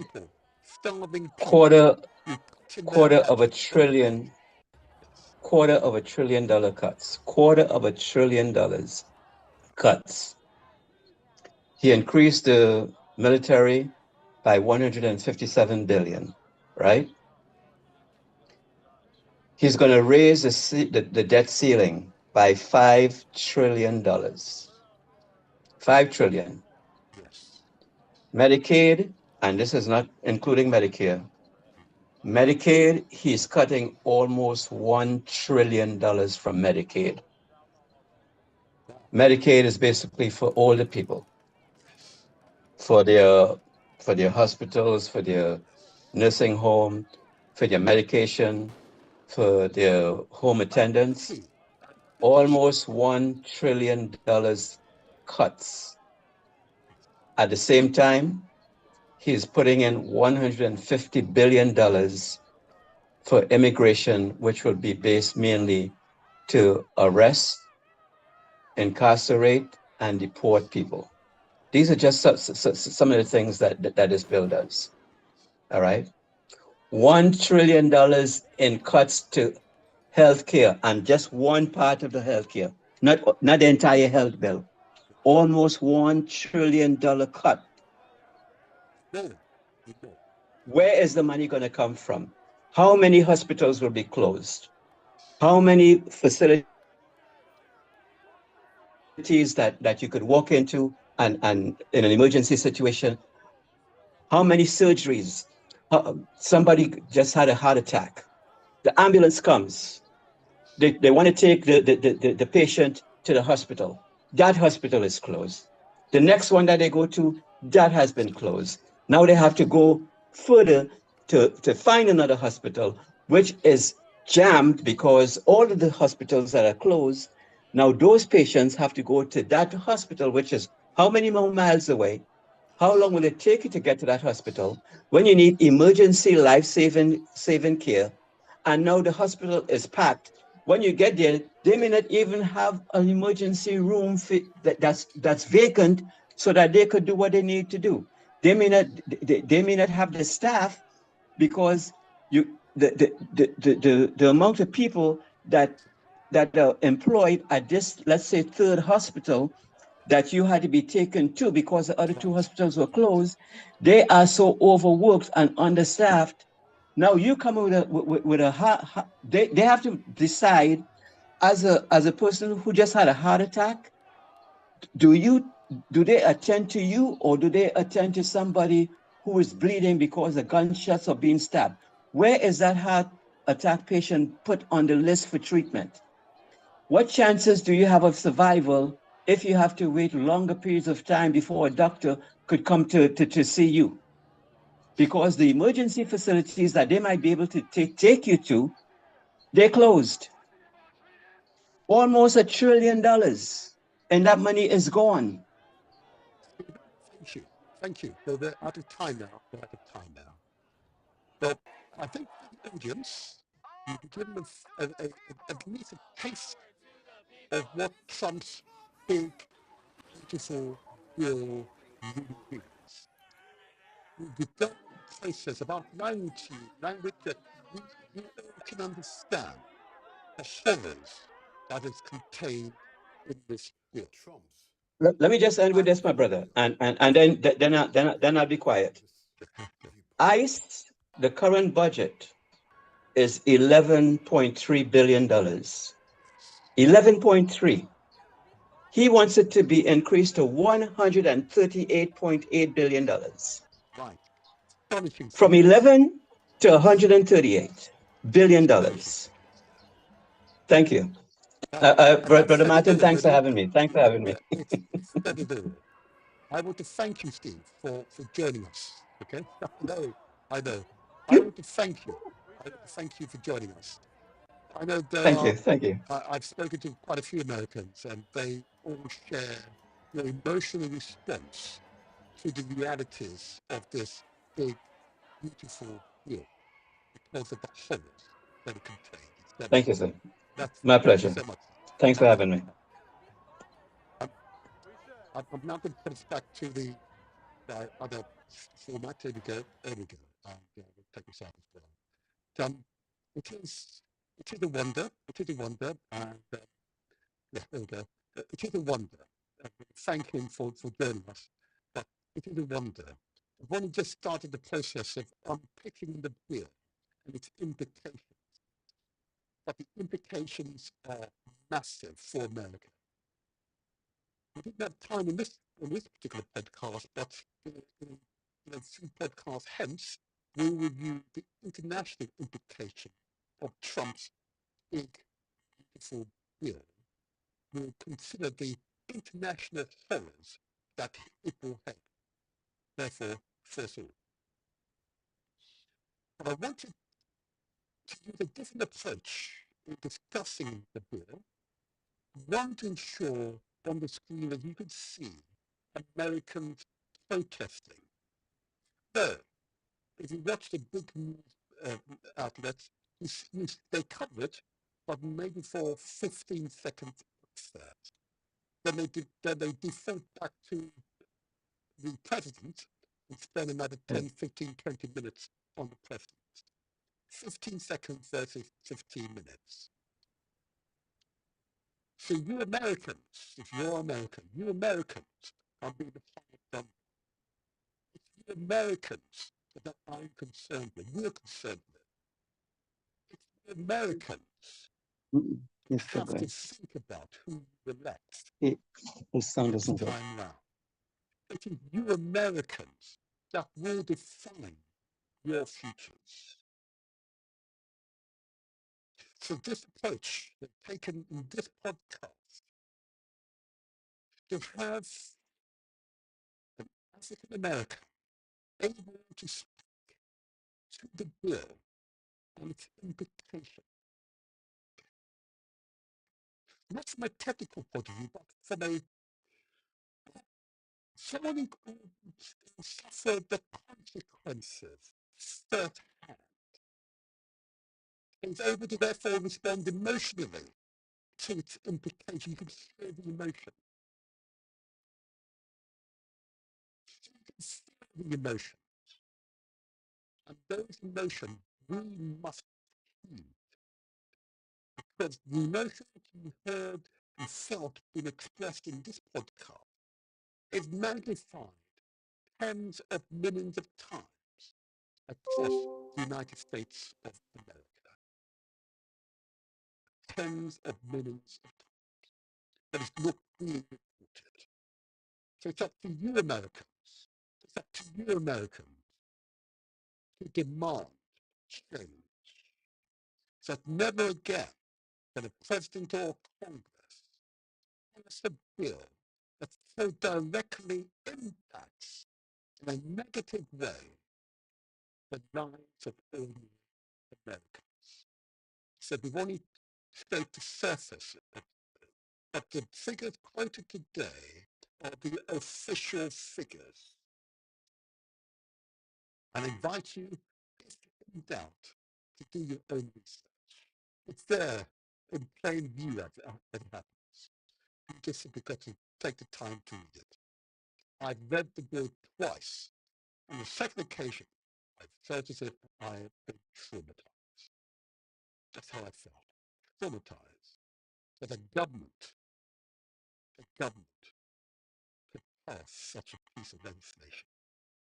It's abhorrent. And if I've got it wrong, I invite you to reach out to the motivator. If I've got it wrong, please reach out to us. I'd love to hear from you because, my gosh, if you've got that wrong, there's really something wrong with us in so many ways. Okay? I don't believe we have. I'd love to hear from you. Leave a message in our chat here on YouTube. Okay? Leave a message in the chat. Leave a message. But if in doubt, ask questions. I say again, if in doubt, ask questions. Because if you don't ask questions, you'll never know. So again, if you don't ask questions, you'll never know. But send an email to us. I'll put it on the screen. Send an email to us. The Motivator Show 501 at gmail.com. I say again, the Motivator Show 501 at gmail.com. Reach out to us. Reach out to us. And before I go, I'm going to give a quick announcement. There's to a trip that we are preparing in early next year to Burkina Faso. Many of you know that we've had a series of episodes focused on Burkina Faso and the achievements of their young, dynamic president, Ibrahim Traoré, who exemplified good governance for African nations. There's an update we'll provide to you because since the last time we featured Burkina Faso, there's been significant progress that been made. Significant progress. And we will visit Burkina Faso next year. And I'll put the details on the screen for you. If you wish to join us, please, we have the opportunity to meet the great man himself. The dates for the trip will be from the 26th of January to the 9th of February. And if you are interested, you need to use an expression of interest. Further details will be sent on to you. Email address to express your interest if you wish to join us to visit Burkina Faso, the land of the upright man. The email address is the future is Burkina Faso. Yep. The future is Burkina Faso. There's no spaces at outlook.com. I repeat the email address. The future is Burkina Faso at outlook.com. So far, just over 300 expressions of interest. We want to get to 500. Okay? We want to get to 500. This is going to be a significant occasion. And we will have a plane full visiting Burkina Faso. Okay? So they're on the screen. If you're interested, express your interest. We'll simply need your name, an address, and a telephone number. Obviously, we'll have your email address. Your email address to send your message to is the future is Burkina Faso at outlook.com.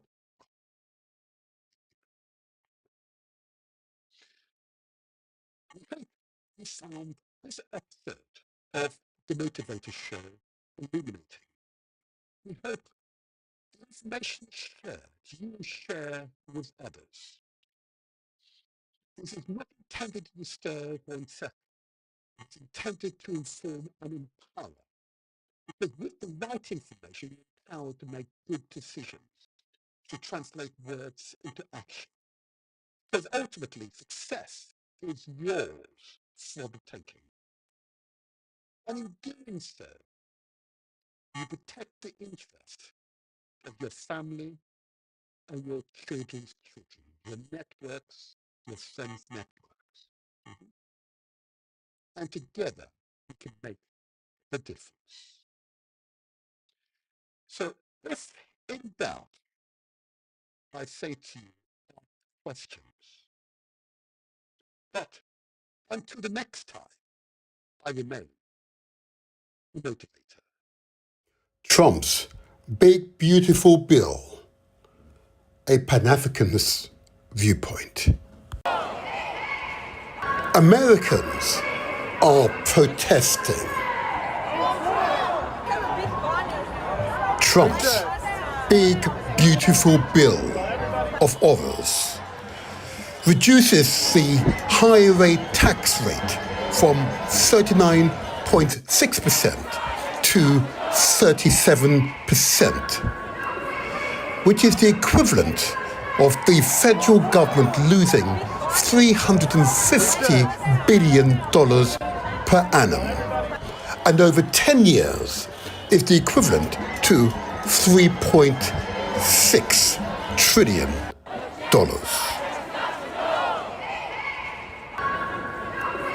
Americans are protesting. Trump's big, beautiful bill of others increases defense spending by $180 billion over 10 years, which include additional expenditure of $46.5 billion for border wall construction, $45 billion to expand immigrant detention facilities, logistics and surveillance systems, $30 billion for recruitment, training and operational upgrades for U.S. Immigration and Custom Enforcement, or ICE.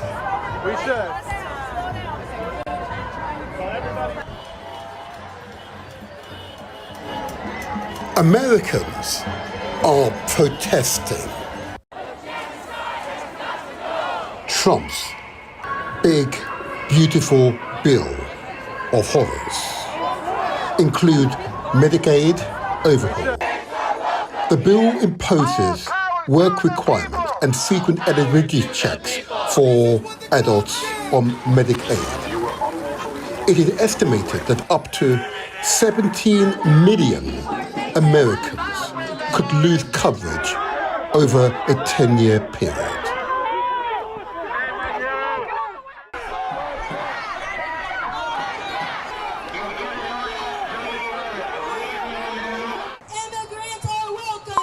Americans are protesting. Power to the people! All power to the people! Trump's big, beautiful bill of horrors. Key reasons why rural hospitals are affected. Cuts to Medicaid via provider tax reductions. What has changed? The bill lowers the allowable provider tax rate that states use to generate matching federal Medicaid funds from 6% down to 3.5% by 2032. Why this matters? Many rural hospitals depend on this funding mechanism. With less money flowing from the federal government, the state may reduce Medicaid reimbursements, hitting rural facilities hardest due to their limited patient volume and high proportion of Medicaid-dependent patients.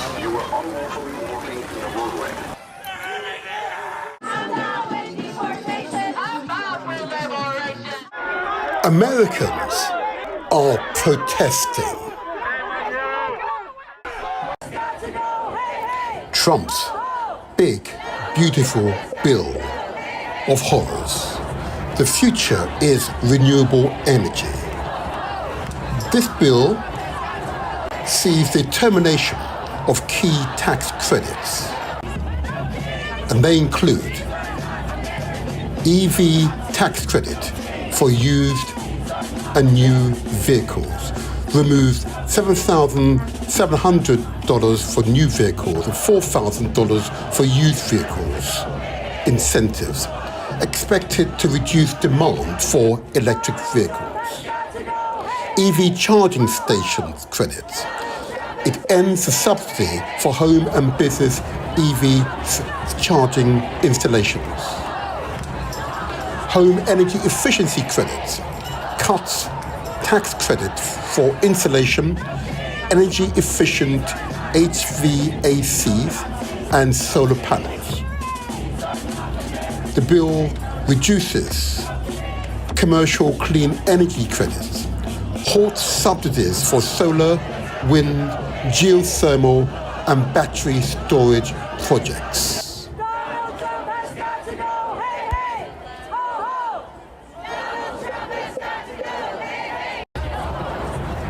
Americans are protesting. Trump's big, beautiful bill of horrors. The $27 billion greenhouse gas reduction fund, which funded non-profit green banks to finance clean energy and pollution reduction projects, especially in low-income areas. The International Monetary Fund, IMF, estimates that the federal government and state governments combined give $50 billion in subsidies to the gas, oil, and shale sectors. This bill does not reduce this subsidy.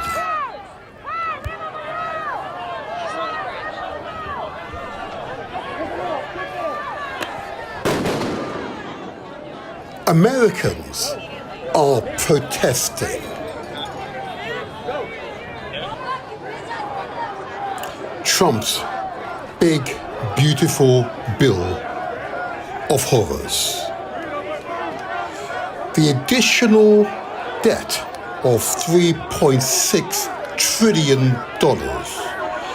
is the equivalent of $102 billion per year in additional interest payments.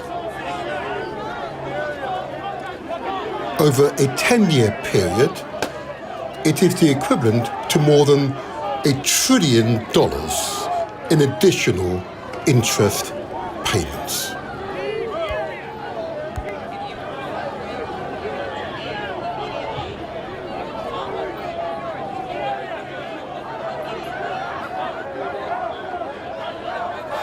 Watch, listen to to the protests occurring right now in the United States of America, in cities, towns, villages, protesting Trump's big, beautiful bill of horrors. This is what legacy media do not want you to hear or see.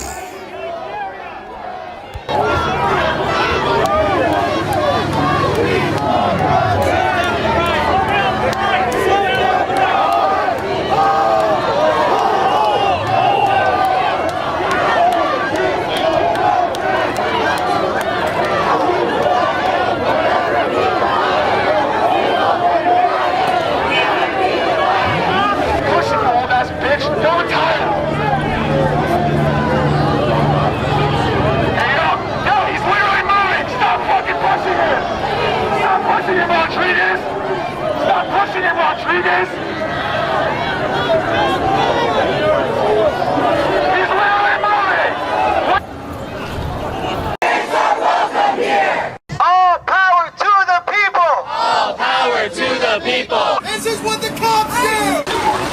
You were unlawfully walking in the roadway.